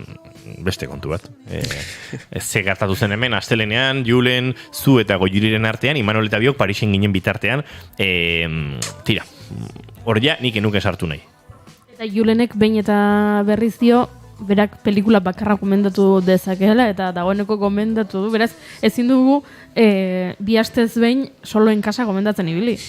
Orduan, jazta, nahikoa da. Orduan, gaur egingo dugu puripuria, baina tira, beste baten egingo dugu, denok elkarrekin, bakoitzak bere telesail bat gomendatuz, lasai. Solen kasa ipatzen den bakoitzean, sartzen naiz Googleen konfirmatzera, bizirik dagoen Macaulay Culkin, bai badago. Noski baietz, bai. 44 urte. Ondo. Bai, gaztea da, baina oso osasun egoera ustuguetan ibili da, eta... Baina orain oso ondo dago, aita izan berri da, eta... Bai, azuta nuen, baina orain txikusi dudanean, gogatu naiz, azken nire araketatan ikusi nuela nola baite. Bere bizitza esperantza handitu dela. Azken araketak. Bai. Arantzadi zientzia elkarteak. Pako Etxeberriarekin hitzei nuen, Pako, sartu nahu Googleen, eta hemen txenebile Macaulay Culkin arakatzen. Tira, gure gomendioak botatzen hasiko gara, eta ez da egin, nor hasiko garen, zuek agindu. Imanol hasiko da. Hala. Bueno, ni guain gontan ekarri dizuet, telesail bat, bi denboraldi dituna eta hirugarrengo bat prestatzen nahi diena, baino, hemendik 2 urte arte ez deguna ikusiko, dala House of the Dragon, itzulpena Dragoiaren etxea, dala Juego de Tronos, tronuen jokuaren... Eski asko uzazeit, Imanol, ze lokaztietan sartzen den itzulpenekin, Bueno, baino beti asmatzen dut, ez? Oso ondo egiten du, beti asmatzen dut. Oso ondo egiten duzu, bai. Denakin ez eta asmatzen, baino itzulpenekin bai. Bai, ados. Bueno, zu bai oso. Bale, orduan, Game of Thronesen jarraipena da, edo? Aurrekaria da. Bale, ados, bai. Prekuela. Bai, oso ondo. Bai, hitzagatik galdetzen izuen. Bai, uste dut, baietz. Bai, da historia bat gertatzen dela, Juego de Tronoseko gertaeretatik 162 urte lehenago. Eta batez zentratzen dira asko Targaryen familiaren bizitzan. Kontua da, House of the Dragon eta Juego de Tronos zentratzen dira erreinu baten, eta erreinu hortan dauden liskarrak eta tronua lortzeko dauden borroka hoietaz, ez? Urteak junala, pertsonaia asko hiliten die, batez Juego de Tronosen, eta familiak beraiekin batea, pertsonekin batera baita hiliten die eta iraganen parte bilakatzen die. Orduan, Targaryen familia, Juego de Tronosen, tronuen jokuan, telesaian, ez dute, familia kide, esango nuke daudela 4 mundu guztian garai hortan, eta 162 urte lehenago, hau da, gomendatzen duten telesaio honen garai hontan daude, ikaragarri pila bat, eta balirioak baita badaude. Juego de Tronoseko garaietan ja ez daudenak. Orduan, etxe gehiago daude. Hori da, etxe gehiago daude, eta, dena da pixkat berdina. Berdina zentzu narratiboan, hau da, denak borrokatzen dute boterea lortzeko. Hori da, tronu baten inguruan eta boterearen inguruan. Aldaketa desente gondia, eta nik uste dut baita bi telesaien artean ezberdintasun nabarmenena da biak jorratzen dute asko politika, biak jorratzen dute asko esan dugu bezala botere harreman kontu hau, eta baino ezberdintasun nagusina da kasu hontan gauzak ez daudela hain gore edo hain basati modu bat esateko. Ez dago hainbeste odol, aunque badao, ez dago hainbeste sexu estena egon arren, baino dena dago bizkat rebajatuta eta beste tonu batetik jotzen saiatu da. Visualki ere iruditzen zait oso ezberdina dela, askoz minimalistagoa iruditzen zait edo askoz ez dakit gertugokoa. Baita kontu eduki behar da, telesail hau, House of the Dragon, daukala aurrekontu gutxigo Juego de Tronoseko ekizunatik. Da telesail berri bat, aunque aurrekari bat eduki, telesail berri bada. Orduan, dena demostratu behar dute edo erakutsi behar dute gai diela hori aurrera emateko eta jendeari demostratzeko telesaila honek funtzionatzen dula, bizkat zerotik. Eta egia esan asko gustatu zait, normalen bigarren parteak kasu honetan aurrekari izan dare, normalen bigarren parteak ez dute oso ondo funtzionatzen eta kasu honetan ikusteet jendeari gustatzen nahi zaiola. Ze ona, prekuela hitza onartuta dagoela ikusi dut, beraz, prekuela erabil dezakegu, hitz zehatzago bezala, eta ze ona, nik Imanoli galdetu behar dio gauza bat, zinemaldirako pelikulen ikusi beharrekoen zerrenda dagoeneko egin duzu, Imanol? Dagoeneko dena itxita ez, baino dago nuevos directoresen pelikula asiatiko bat, ikusi nahi detela, guandik ez oso ondo gogoratzen bere izena, baino daukatu hor gordeta oso... Beraz, hasi zara ja agendan gauzatxo batzu jartzen. Bai. Zinemaldian, entzuleok, bigarren kafea Zurriolatik egongo da, zuzenean, antxe naiz gunetik, urtero bezala, eta tira, saiatuko gara pelikula asko ikusten, baina batez ere Imanol bidaliko dugu pelikula asko ikustera, eta bere zinema zuzendari iritzia nolabait gurera ekartzera, eta gauza gehiago espotatuko dugu pixka bat ego, Juri. Noski, zalantzarik gabe. Ez pelikula ikusitzak Imanolek egun batean uzten badioguan... Igual, bazkaltzeare aztu egingo zaio. Bueno... Nik esan behar dut, egun naizela urte askotan jurado joven bezala. Epaimai gaztearekin. Horrek ez du inongo meritorik oso erreza da bertan sartzea. De hecho, 18-tik 25 urte tarte baldin badezu urren urtea aurkezteko gonbidapena ematen dizut. Eguneko igual ikusi ditzazkezu 3 pelikula, eta lehenengo 3 egunetan da oso... aberesgarria, egia da laugarrengotik aurrera, igual batzuak oso pixutxuak egiten. Pintxatzen azten ez da? Txakalaldia etormexi mazo. Ligatzeko balio da? Nahi ez dit asko balio, baina jendeari igual balio izan dio. A ber... Ez ez dakit, igual hau da barnetegiak bezala. Euskara ikasteko barnetegira, asko ligatzen. Imanol ez da gazte epaimaian egon ligatzeko baldintzetan, orduan. Ez da referentzia fidagarri bat. Baina nik esan nuke, giroa badela, pixkatola, jende ezagutzeko. Hau Wallapop bezala da, ondo egiten badezu. Wallapop bezala, hau da bai, gorputzen merkantilizazioa. Wallapop bezala edo Tinder bezala esan izan. Ez, Wallapopen ebai, nahi badezu eta ondo jogatzen baitu zurre kartak, ligatu dezakezu. Momentu batzutan, daude aukerak gertutik saltzeko. Egia da. Bai, ondo ari zara. Ondo ari zara, Imanol, oso ondo ari zara. Tira, hortxe, House of the Dragon. Hori da. Imanolek ekarri duen gomendioa, eta... Baina pixkat gainetik pasa dugu, berak esandako datu garrantzitsu bat. Hau da, 2 denboraldi ikusgai daudela, baina 3. egingo dutela, baina 2 urte itxaron beharko dugula 3. hori ikusteko. Hori da. Denbora asko da, Zenbat itxaroten ari gara The Last of Us-ekin, esaterako? Tokit. Baina egia da, kasu honetan efektu asko daudela eta bastante lan desente dagoela grabatu ondoren. Nik daukat zalantzat Juri, ikusi ditudan azken telesaietatik, baten demoraldi berriaren zain bizi nintzen, ezta? Lupon esaterako, lehen urtean ja estrenatu zuten azken demoraldia, Killing Eve amaitu zen. Bai. Ze gehiago, eskor bazuden batzu. Galdera, guk esan behar diogu berari zer ari zen ikusten. Ze gehiago ikusten ari nintzen. Doktoren Alaska. Doktoren Alaska azken aurreneko denboraldian nago, baina nagoia pixka bat nolabaiteko sindrome bat garatzen, ze ikusten ari naiz, ze kabi hutsaren sindromea izango dudan, telesaia bukatzen zaidanean. Razionatu. Oso horretaten ari da. Hasieratik hasi. Dauket estres pretraumatikoa. Zure reproduzio erritmoa da eguneko 4 minutu. Egia da, askotan lo hartzen dudala telesaia jarri eta 10 minututara. Horregatik irauten ari zeita inbeste. Bueno, gero urrengoan egiten dut pixka minutu batzuk atzera, orduan zati batzuk solapatzen dira. Esan behar dut, telesaia hau dagoela Maxen. Egia da, Maxen ikusaiteke, House of Dragon. Goiuri, hau zurea. Demana perdó a les persones. Lluís, demana perdó a les víctimes. Calla, fill de puta! Com vulguis. Anem a veure la pel·lícula de la meva vida. Un Pedro está condenado a 24 años de cárcel. Me pide que... Zan. Bueno, nik gaur gomendatuko dizuet, iraiaren 6an, duela egun batzuk, estrenatu zen dokumental bat. 3 atal ditu, eta izena du Como cazar a un monstruo. Amazon Primen dago eskuragarri, eta agian izena ezagun egingo zaizue, ze Carles Tamayok egin du. Carles Tamayo da, 29 urteko, Masnouko mutil katalan bat, ezagun egin zela duela urte batzuk, ze YouTubeen beak bazuen bere kanala, eta bertan egiten ditu, sekta batean infiltratzen da, horrelako bideoak egiten ditu ez, elkarrizketatzen ditu pertsonaia nahiko bitxiak, eta pertsona ospetsu egin zen. Zer gertatzen da Carlos Tamayorekin? Carlos Tamayok aurra zela ezagutu zuen Lluís Gros izeneko gizon bat. Lluís Gros zen La Calandria, bertako herriko zinema aretoaren arduraduna.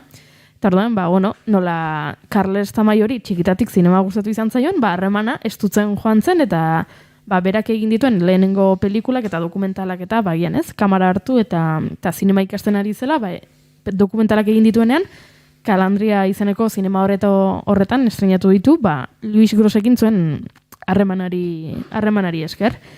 Dokumental honek kontatzen du, urte batzuk beranduago, Carlesen eta Lluísen topaketa. Zergatik da topaketa hau garrantzitsua? Antza denez, Grossi adingabei sexu abusuak egiteagatik 23 urteko espetxe zigorra ezarri zioten, eta orduan erabaki zuen Carlesi deitzea esateko dokumental bat egingo dugu. Eta dokumental bat egingo dugu, eta Carlesek esan zuen, bilduko naiz zurekin. Zergatik, Carlesek pentsatzen zuelako Lluísek nahi zuena zela barkamen eskatzea. Eta orduan, nahi zuela bideon utzi, grabatuta utzi, biktimentzako barkamen bideo bat. Eta orduan, elkartzen dira, eta konturatzen da Lluís Grosek ez duela hori nahi. Lluís Grosek nahi duela bere bizitza kontatu eta bere inozentzia aldarrikatu dokumental batean. Eta orduan, Tamayok erabakitzen du ez. Badago sententzia bat, entzun ditu kasuak, bere gurasoek ere aspalditik entzuna zuten zerbait gertatzen zela gizon honekin eta adingabeekin. Eta 23 urteko espetxe zigorra dauka gizon honek, eta orduan Carlesek esaten du, nik ez dut dokumental bat egingo gizon honen irudia zuritzeko. Eta orduan ezezkoan esaten dio.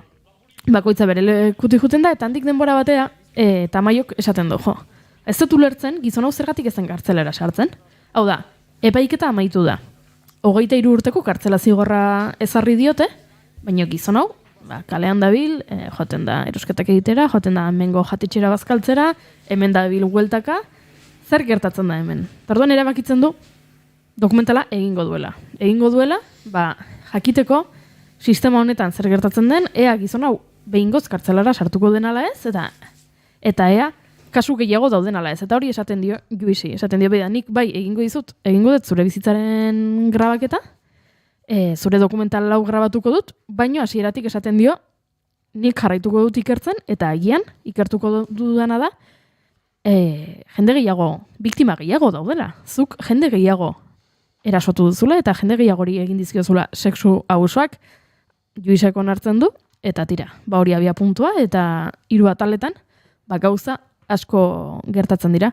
Oso interesgarria bereziki ikuspuntua. Nundik erabakitzen duten dokumental hau, 3 ataleko dokumental hau zehatzea, enfokatzea.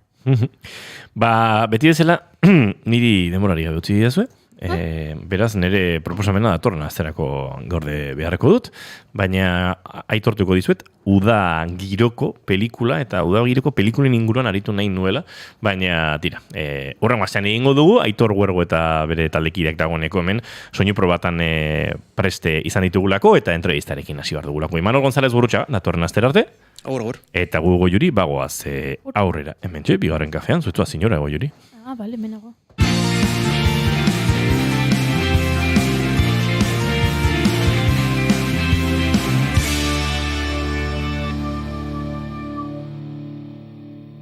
Bigarrenak ez direlako beti okerragoak, bigarren kafea.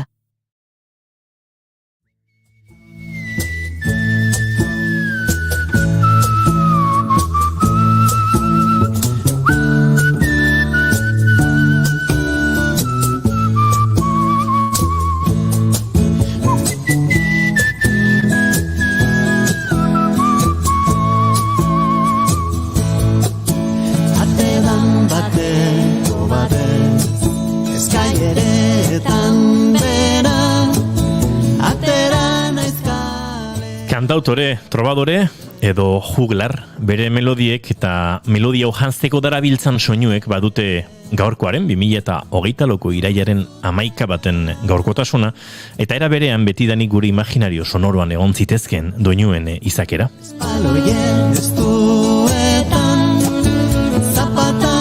Ezin esan daiteke erabat proiektuaren lehen pausoak direnik Aitor Huergorentzat, baina era berean badu eskuartean hasi berri den egitasmo baten freskura eta indarra, prozesu bat bizitzeko gogotik dator ganbarako doinuak. Ritmoen azti, etorkizunen igarlen, hogeitan marsegun. Uda amaitzen ari zela hitz egin genuen, bigarren kafean nahi genuela entrevista akustiko bat eginarekin, eta alba zen diskonetan agertzen diren bestelako instrumentu horiekin, eta hor ere badago doinu horiek janzteko aipatzen nuen berezitasuna. Hitzordua iraian egingo genuela, eta bigarren kafearen lehen elkarrizketa akustikoa osatzeko, hemen da Aitor Huergo. Egun honetan, gitarri? Kaixo, eskerrik asko. Eta berarekin iritsi zaizkigu Janire eta Aitor, klarinete, txelo eta klarinetean, urren ez urren, bioi ere arratsaldeon, barkatu egun hon eta ongi etorri. Arratsaldeon. Egun hon. Bueno, hasiko gara nolabait hasieratik, Aitor, jantzi dituzu hainbat kantu ganbarako doinuak, ez dakite etxeko lekuari edo gorputzeko buruari egiten dion referentzia ganbara horrek, baina hausnarketa asko daude disko honetan, gero goiurik letrak aztertuko ditu, baina hausnarketa asko datoz letra hobetan. Bai, bueno, ikusitxakuk eta bizi izandakuk kontatetxuaz, letra horretxetan, beraz ganbaratik ganbarara, atera dira bai. Blues antzeko bat ari gara entzuten, gerora izenburui ere erreparatuko diegu, badago pixkate outsiderretik jendeak ez ditu mainstreamian beti horrelako izenburuak jartzen, Zabala número 29, Barrio de Currelas, edo Gimnoperi, edo a las mariposas un 27 de julio. Baina hitz horien atzean badaude 10 kantu ganbarako doinuak osatzen dutenak. Ez dakit nondik nora bizi izan diren kantu hauek zurekin, Aitor, eta gero galdetuko dizut zergatik janzkera hau, ze badago diskoaren soinuan ere kantu hauek nolait berezi egiten dituen autoestetiko bat, baina lehenengoa. Noiztik nora, zenbat denbora daramate kantu hauek zure nolait bigarren lan hau esango dugu, edo lehen lana ere izan zitekeen hau, nolabait zurekin bizitza elkar banatzen. Bueno, hau da, ganbarako doinuak bigarren autoekoiztutako bigarren diskure, eta bigarren disko honetan agertzen dizen kanta batzuk 2020 urtin ja enge guazen. Enge guazen melodia aldetik, estruktura aldetik eta progresiñoi harmoniko aldetik. Arregluketa ez eguazen pentsata, garai horretan, baina gero prozesu baten ondorioz eta, hainbat, gu ja retrovisoretik ikusten dugu, eta konturatzen gazenin denpori ez dakauela alde kontrabaizik, neure burua egaltizan etzan, bigarren disku grabatean de zehatxik ez, eta, ja martxan jarri nitzu zen hainbat mekanismo eta hainbat galdera initza zen, neure inguru neua zen jentia, da zu anima inzin, da hause sorture. Jazkera horretan perkusioa, klarineteak, txeloak, klarinete bajuak, saxoak, gauza asko agertzen dira bertan, ezta? Zergatik autu hori, nondik dator jazkera hori, Aitor? Bueno, barruko paisaiak leloko disku, gitarri eta hotza bakarrik, eta hortik aurrean nahi beste espazio sonoro batzuk esplora, ez? Eta beste dimentzinoi batetara eraman abesti hauek. Jantzi, bai, aurreko diskoko kantak oso kanta biluzik zeuden abestiak ziren, gitarra eta hotsa, besterik ez. Baina hortik atera nahi nuen, bain zuzen ere, beste mundu bat ikusten nuelako bertan. Eta hor agertzen dira hainbat bide lagun, tartean lehenengo hemen parean dugun Aitor, Janire beranduago heldu baita barku edo ontziontara, baina, kontegozu harremanak nondik sortzen diren, eta jarrizkiguzu abizenak, ze nik entrevistonen horretik Janire eta Aitor agurtu ditut, baina ez dute euren abizenak barneratzeko asterik izan? Klarinetin Aitor Erkiziak lagunduzku, egisen zen lankidik izan gaz, eta aspaldi geneukan zera gogu edo, ez? Jo, nonos batubiko gineak eta bar. Eta 2003ko irailin, zu Aitor, venga, neuk komentanetzan, zu graban egotein, da, ze animatezaz, da, venga, ba. Eta gero, janire emate, gehuaz, txelu jotzen, egixe da, agate dala, grababana, agatea Melibia, baina, arrazoi pertsonala dizela eta ez dizela, atzerrire jungazku bizitzea eta entzaxatea ezin zan etorri.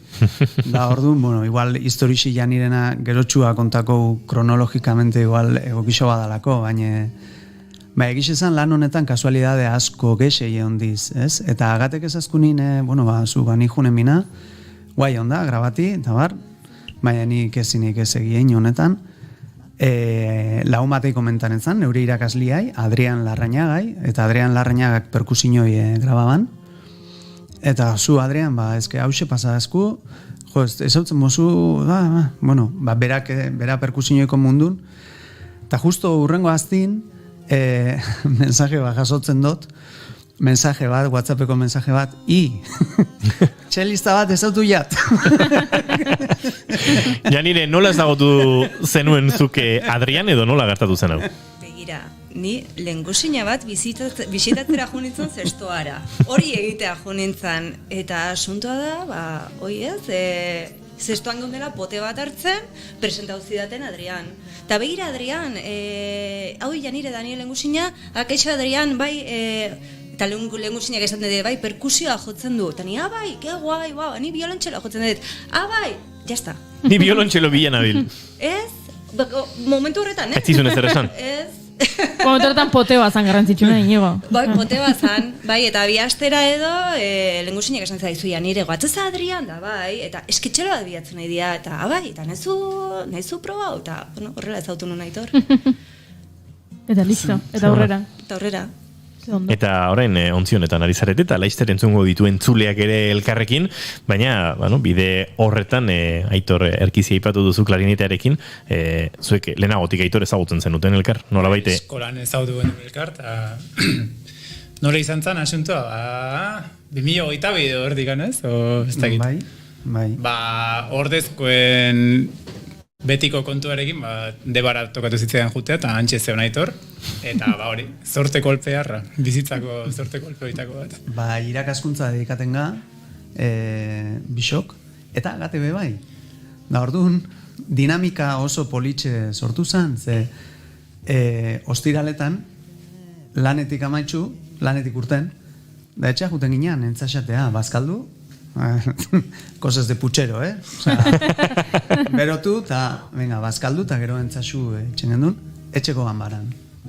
Barrunak eltzean eta suepelen egiten dira, eta disko bere eltzetik pasatakoa da. Barrunak eta Kriston Saieskia eta Bueno, nire paralelismoarekin jarraituz beraz disko hau eltzean ondu da, baina Aitor Erkizia jarri du Saieskia klarinetarekin bai gainean. Sarreskiak engenitu nore. Jateku zea potentire, bai, ondo jamirde. Eskulba bihotz bat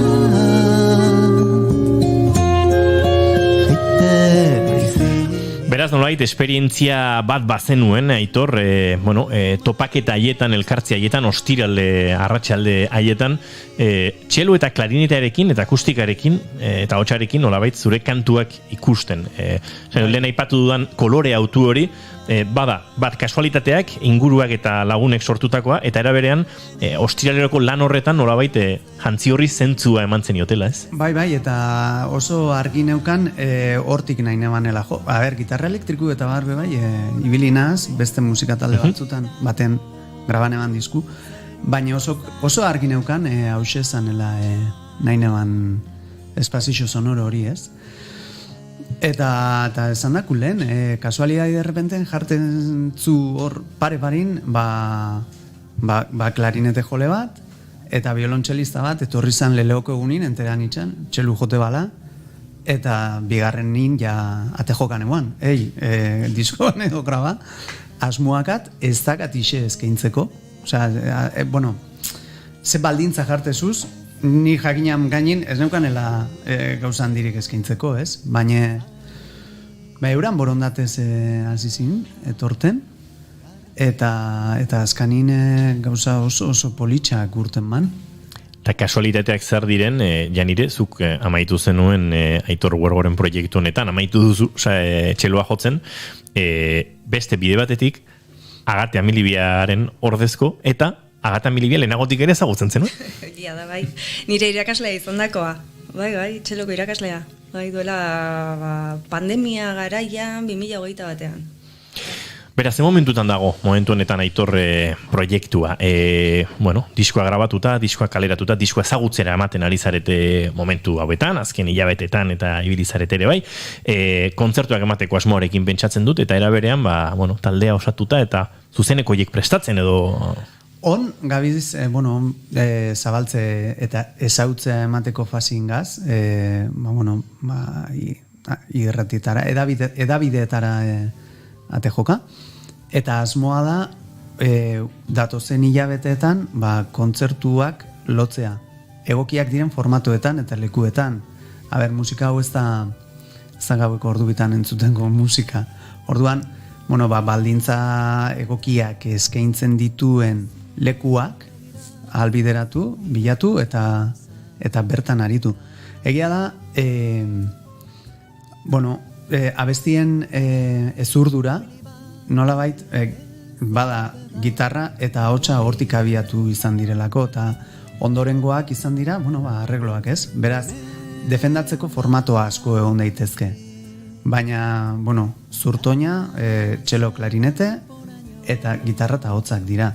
Gero hortik aurrera, eszenatokia edo lekuaren arabera, saiatuko gara aurkitzen, saxo bat, proiektua bizia da. Osea, ez da proiektu itxi bat, ez da edozein unetan agian zeharkako txirula jotzen duen pertsona bat tor daiteke.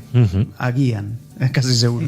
Orduan, ez da proiektu itxi bat. Hemen garrantzitsuena jende onarekin, bihotzoneko pertsonekin lan egitea da eta ondo pasatzea. Eta fruituak edo ondorioak gero etorriko dira. Aipatu dut lehen sarreran kantautoreitza, trobadoreitza, juglaritza, batzutan hartzen du, koloreak ere oso iraganetik, klarinetearen doinuek bagara matzate ez, beste imaginario sonoro batzutara, eta hortik galdetu nahi nion Aitorri, ea lehenago ere inoiz aritu ote zinen, kantautore baten, gitarra hotsa abesti batzuen gainean, klarinetea egitzen ez baita, hain ohikoa ez, gure euskal estenan esaterako, edo orokorrean, ez, klarinete batek olako akompainamendu edo laguntza hori egite, ez? Gauza askotako lehenengo aldia izan da unentzako. Eta partituretik aratago bizitza dagolare jakiteko izan da lehenengo aldi bat. Eta musika modernoan aritzeko, eta zehazki kantautore batekin ere, lehenengo aldia, guztiz. Beraz, hemen pixka friki jarriko bagara Goiuri abisatu. Lehenengo aldia zen, ez dakit harmonia moderno baten aurrean jarri eta horrekin improvisatzen hasten zinela edo kontrakanto horiek egiten eta bar. Bai, eta sortzen ere, segurazki lehenengo, baintxe ez nahi gogoratzen esan du, baina nik uste melodiak edo akompainamenduak sortzen edo lehenengo aldia izan dela ere. Oina arte beti taldetan egon naiz, eta partitura ja baztetu zen atreian jarrita, eta nik ejekutatu eta listo, baina bai. Hortan, kriston ikaski izuna izan dere, eta esperientzia erra hortan ere.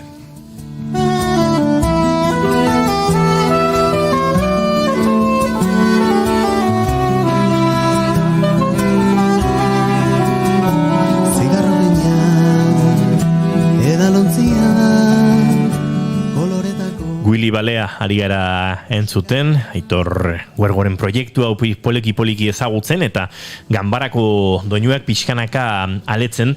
Galdetu behar diogu Aitorri, nondik datozen kantu hauek, zein dan nolabait ganbarako doinuak ezur mamitzen duen, izan daiteke gaia, motivazioa, indarra, ardatza, zer dago disko honen nolabait muinean? Willy Balea kantan, erantzun baino lehenagoa, hor Josu Salegi da saxofoi joten.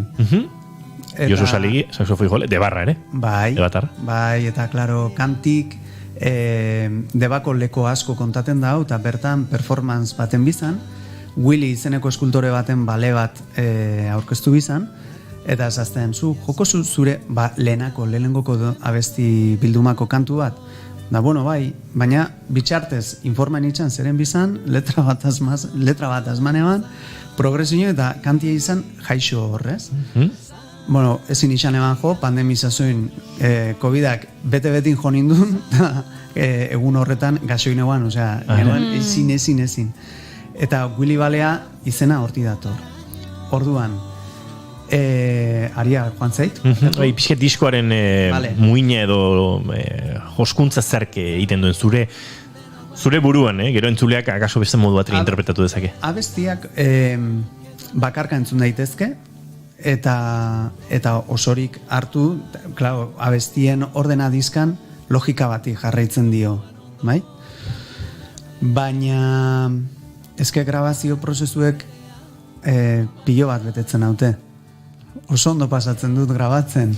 Eta orduan, nik uste dut askotan ez doa asko zaruntzago, zergatik gustatzen zaidalako, ja. Eta zergatik abesti hauek. Bueno, hauek direlako nahi ditudanak grabatu. Beste batzuk ere badaude, grabatu ez direnak, baina aukeratu ditudanak hauek. Elkarrezketa akustikoan zuzenean entzuten dugu musika, eta lehenengo kantu bat ere eskatu behar dizuegu, entrevistarekin jarraitu aurretik, beraz, Aitor segu zuzen izango den entzungo dugun lehena, eta zer jakin behar duen entzuleak, zerbait jakin behar balin badu, batzutan lehorrean ere abestia entzutea egokitzen baita, bakoitzak aukeratzen du, baina zein izango den kantua bintzat konta iguzu, tortik aurrera kantuari zerbait gehitu nahi badiozu. Abestiak pausatu zait, deitzen da, eta askatasunari begira da botatzen dio. Hortik aurrera, bakoitzak atera ditzala bere ondorioak. Badoaz gure sete akustikora, gaur Aitor Huergo eta berarekin etorri diren Aitor eta Janire.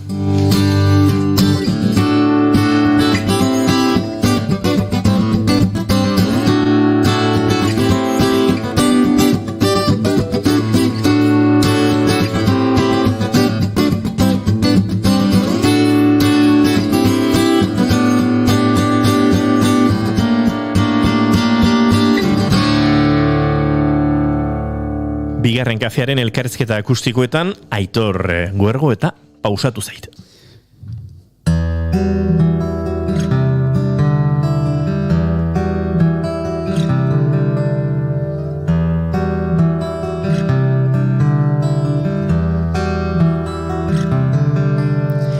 Eskuan pausatu zaiteta Espainetara horbilduz Itzak xuxurlatu dizkiot Iez ardarti joan zait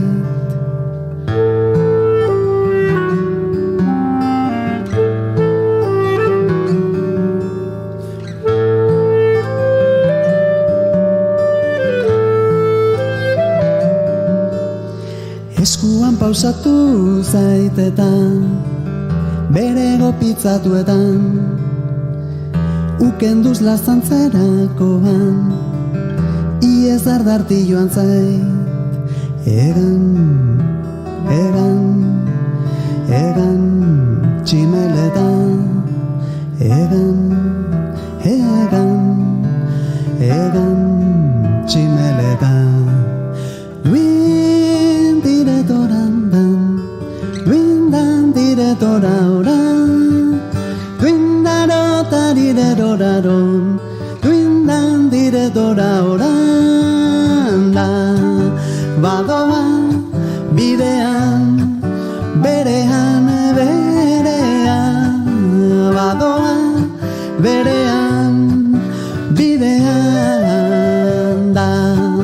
Badoa bidean Berean Badoa berean bidean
Tira, bantzun dugu pausatu zait, badatoz gure elkarrezketa setera bueltan, gaur gurekin den hirukotea, eta, oraindik minutu batzuk baditugu, oraindik bigarren kantu bat ere entzun behar dugu, baina, tira, baliatuko dugu gehiago jakiteko.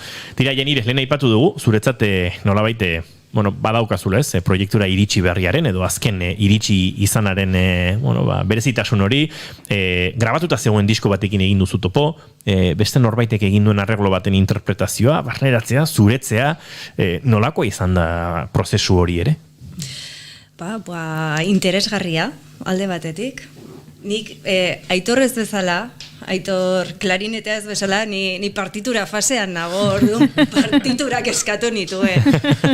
Kriston enbidia ematen diate, ez? Musika modernoa, ez? Improvisazioa, ez? Nola, ez? Ezkondu melodia bat beste batekin eta hori, baina ni oraindik ez nago fase horretan ikasten nago oraindik.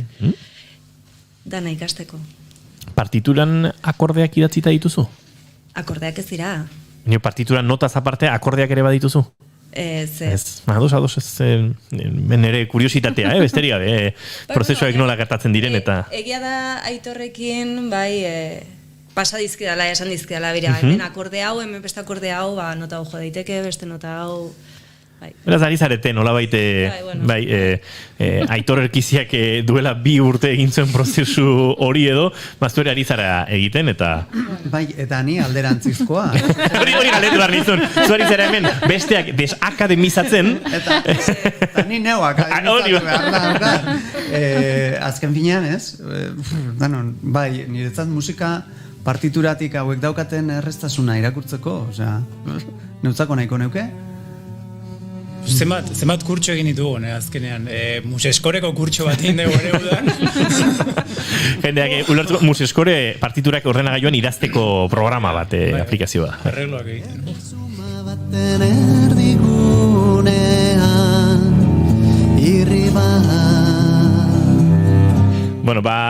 Gauza bat aitortuko dizuet, Aitor Erkizia, klarinete eta Janire Mate txelo.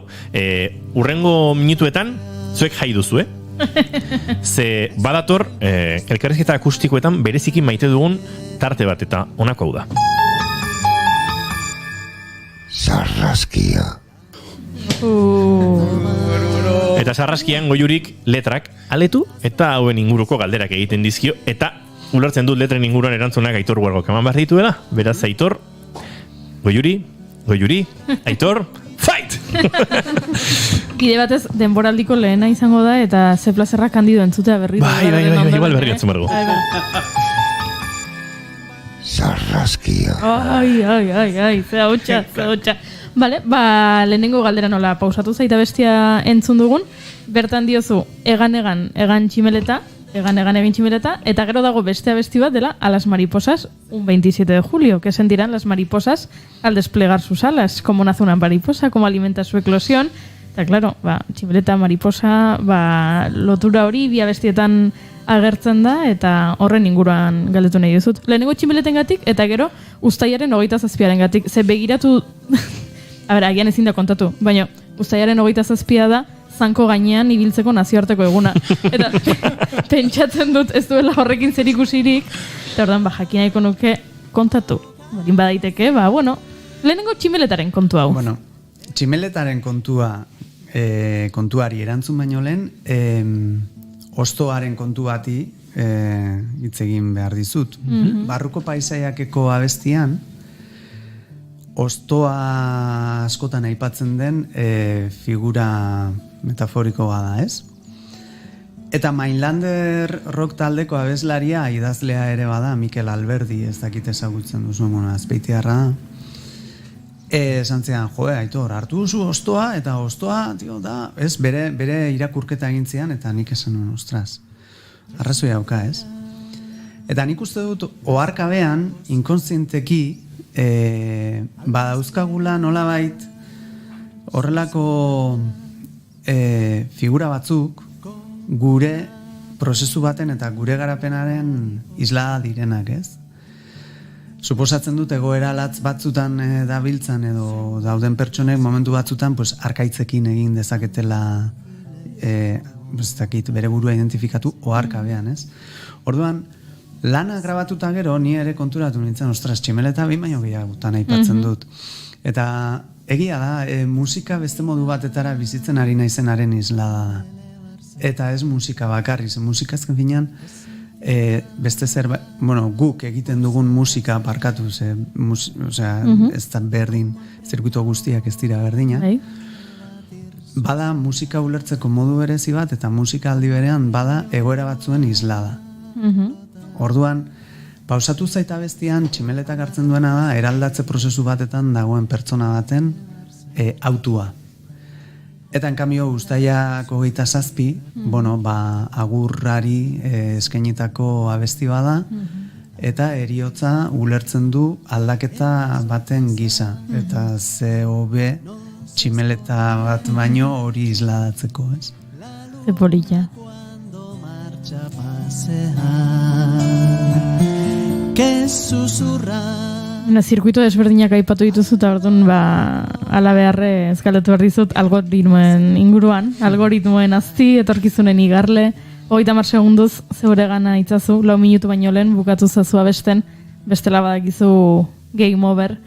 Bueno, zalantzari gabe bizi gara ez, algoritmoaren menpe eta behintzat musikan eta baita zineman eta telesaietan ere horrela korteak, Instagramerako korteak atera berdituzu edo TikTokerako eta garrantzitsuenak dira 30 segundoiek, ze harreman daukazuzuk horrekin musikari bezala errealitate, sare sozialen errealitate honekin? Ez esango zut. Bigarren lan hau streaming plataformetan aurkeztea erabaki nuen bestela ikustezina ginelako. Beraz, eragina badaukate.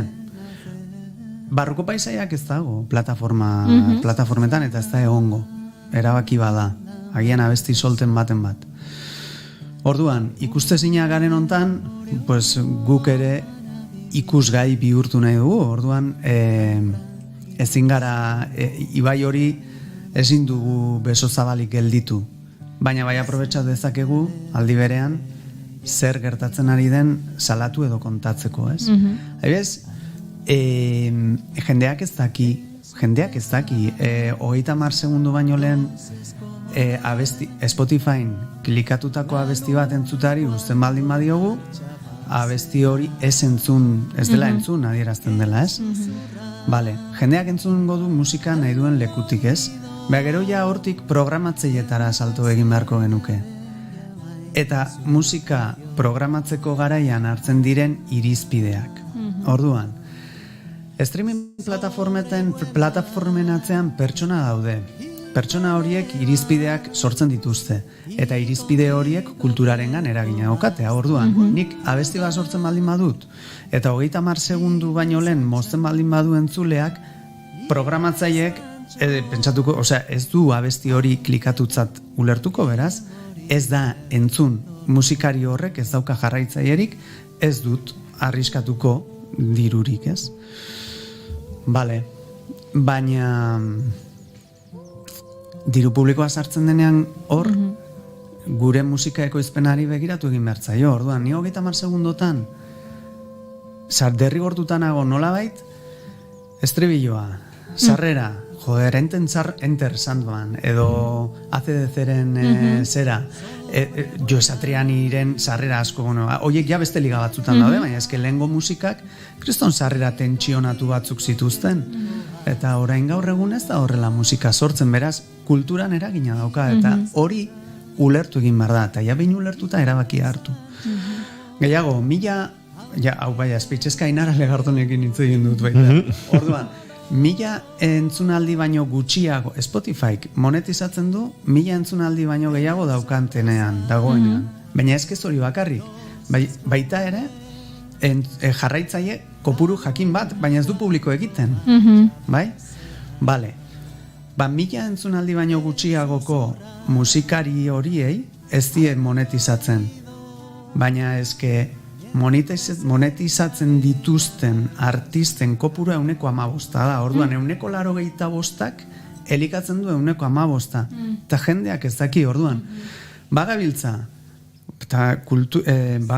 kilometro zeroko barazkiak, kilometro zeroko esnea, bertoko produktua, baina gero hemen ere ahalegin bat egin beharra dago. Eta horretarako, pues, abesti hau egia esan, pixkat, ezintasunetik ateratako abesti bada. Interesgarria. Era bat, bai. Hemen xili negoen entzuten eta zuk jarraituko duzulako lasaitasun horretan. Bai. Vale, jarraituko. Entzule bat gehiago nintzen. Ditugun milaka entzuletatik bat gehiago. Galetuko izut, Zabala Barrio de Currelas abestiaren gatik. Fue un barrio de Currelas, trenes, minas y bares. Fue la gente de la calle la que te hizo crecer. Hemen bada ez, maitasun gutun bat izango balitz bezala, auzo bati, eta hemen aipatzen duzu hace mucho tiempo que te quiero escribir, mucho tiempo que te quiero cantar. Hace mucho tiempo idatzi nahi balin bazenun, zergatik orain arte ez duzu idatzi? Ez delako momentua izan, ez? Eta azken finean prozesu guztiek bere momentua daukate, eta orduan ateratzen da, atera beharrekoa, ez? Lanketak egiten dira, eta lanketa horien ondoren, pues, erabakiak hartzen dira, eta erabaki horietako bat, abestia idaztea izan zen. Liberatzailea, eta aldi berean, auzo degradatu batetan sortzen diren errealitateen ikuspegien islada. Bai, moria.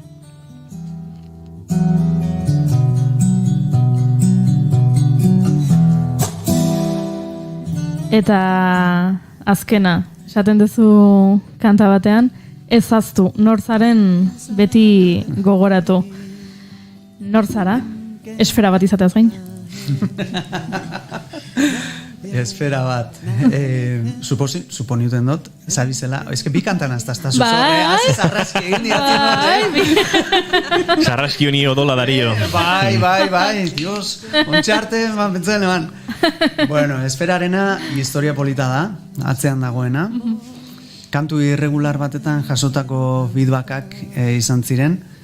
Hain zuzen ere, hori ez, akademizatzaile prozesu horren baitan, ez akademiko izatea. Eta nolabait irregulartasuna polita izan zitekeela ere ikusten lagundu zidaten kantu horren baitan, ez? Baina ezaztu nortzaren gogorat, hori bota duzu abestia, bazen bere barruak askatzeko beharra zeukan pertsona bat. Ezin zituenak askatu. Eta askatu zituenean, ala ere, nolabait lasaitasuna etorri zitzaion, baina aldi berean ere tristura, ezintasuna zeukalako egoera jakin bati aurre egiteko, ez? Orduan, horti dator, etzazula aztu nortzaren aldaketak etor daitezkelako eta bila daitezkelako. La luz que emanas no desvanecerá. Uste dut entzuleak ez duela azalpenik behar, sarraski hau ondo baino hobeto gaindituta dago.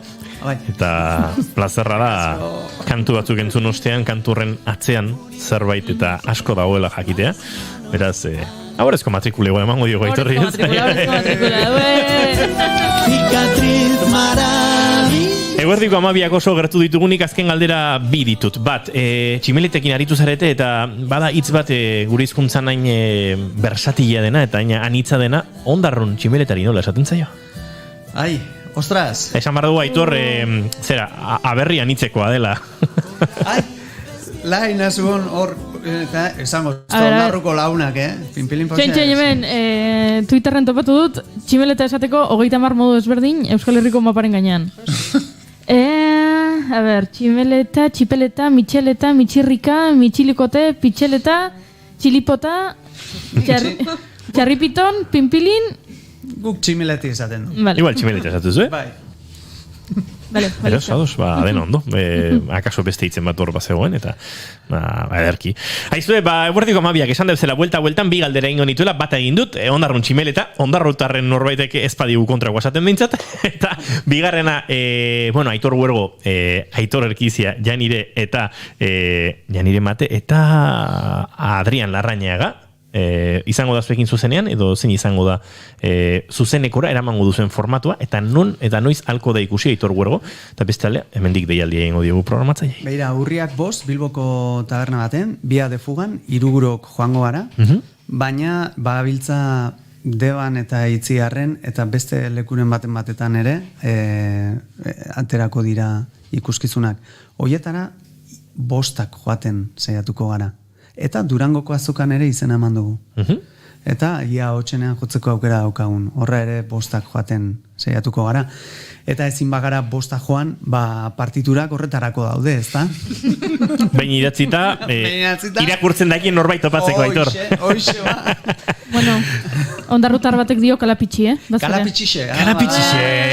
Bane mani. Hori gabeku beba da. Ya está. Eskerrik asko Maia Beitia gure kolaboratzaile den Maia Beitia. Hostia, lehen entzungo dute filosofiaraz izketan gure entzulek. Bai, kalapitxixe, oso ondo. Tolosan galdu dugu, baina mitxirrika erabiltzen genuen, eta erabiltzen genuen nonbait, aspaldi galdutako hitza da, baina tximeleta izateko oso modu politare bada. Baina kuriosoa da, euskaldunok tximeleta, kalapitxa, mitxirrika edo danakoarekin, pinpilin pausarekin dauzkagun hitz mordoa. Ba, izue, kakapila kontzertu horietan, izango dugu elkarren berri, Durangoko azokan elkarri ikusiko dugu, bigarren kafeare antxi izango baita, eta han ere tartetxo batean behintzat urbildu kaso egitera, eta kontatzera zemuzari den joaten Durango, baina bigarren kantu bat jo barduze gaurko saioa amaitu aurretik, eta azaldu zein den, eta hortik aurrera kontatu nahi duzu nahi. Lorea beti lore, eta bueno, gure paradigmak eta gure egoera galdatzen dizenin, gu aldatu bigazela konturatzeko abesti bada. Babadoaz gure set akustikora Aitor eta Janire, 60.000 esker, eta nahi duzuen arte. Eskerrik asko.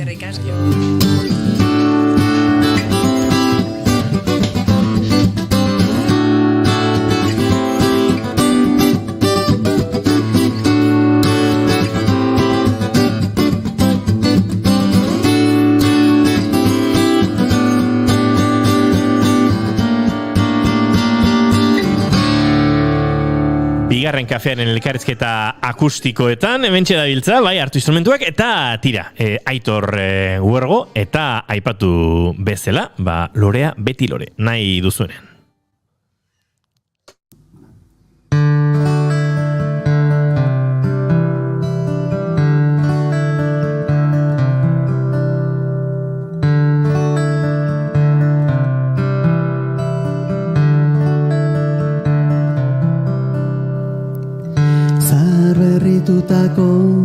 Leio batetik jarri zara begira, hortzadarrik ezainun ageri, baina zenbat kolore.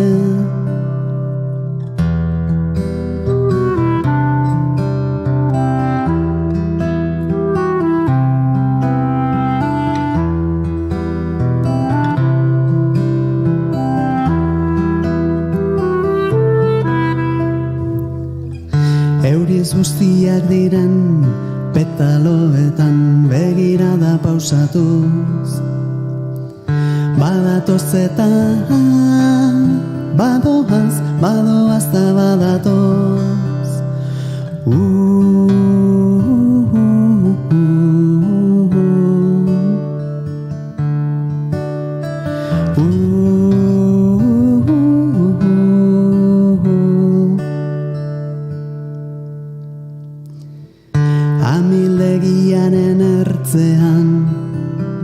Eskuak luzatuta,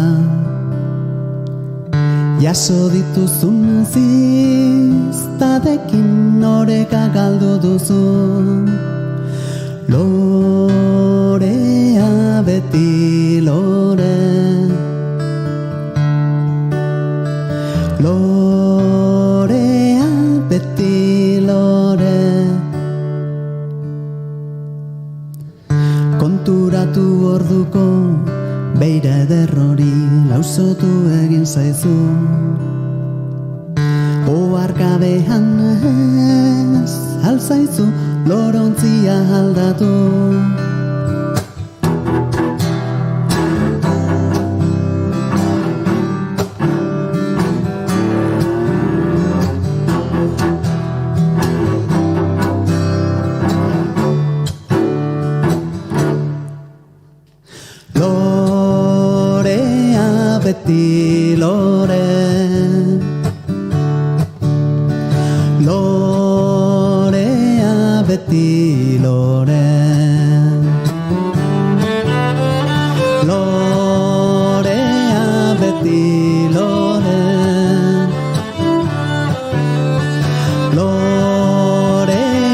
beti lore.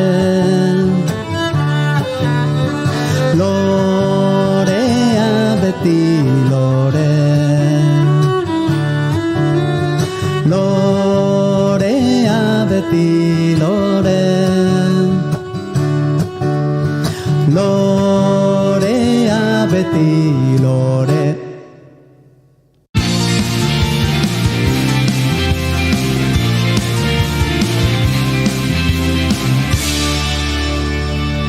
Keep calm and bigarren kafea.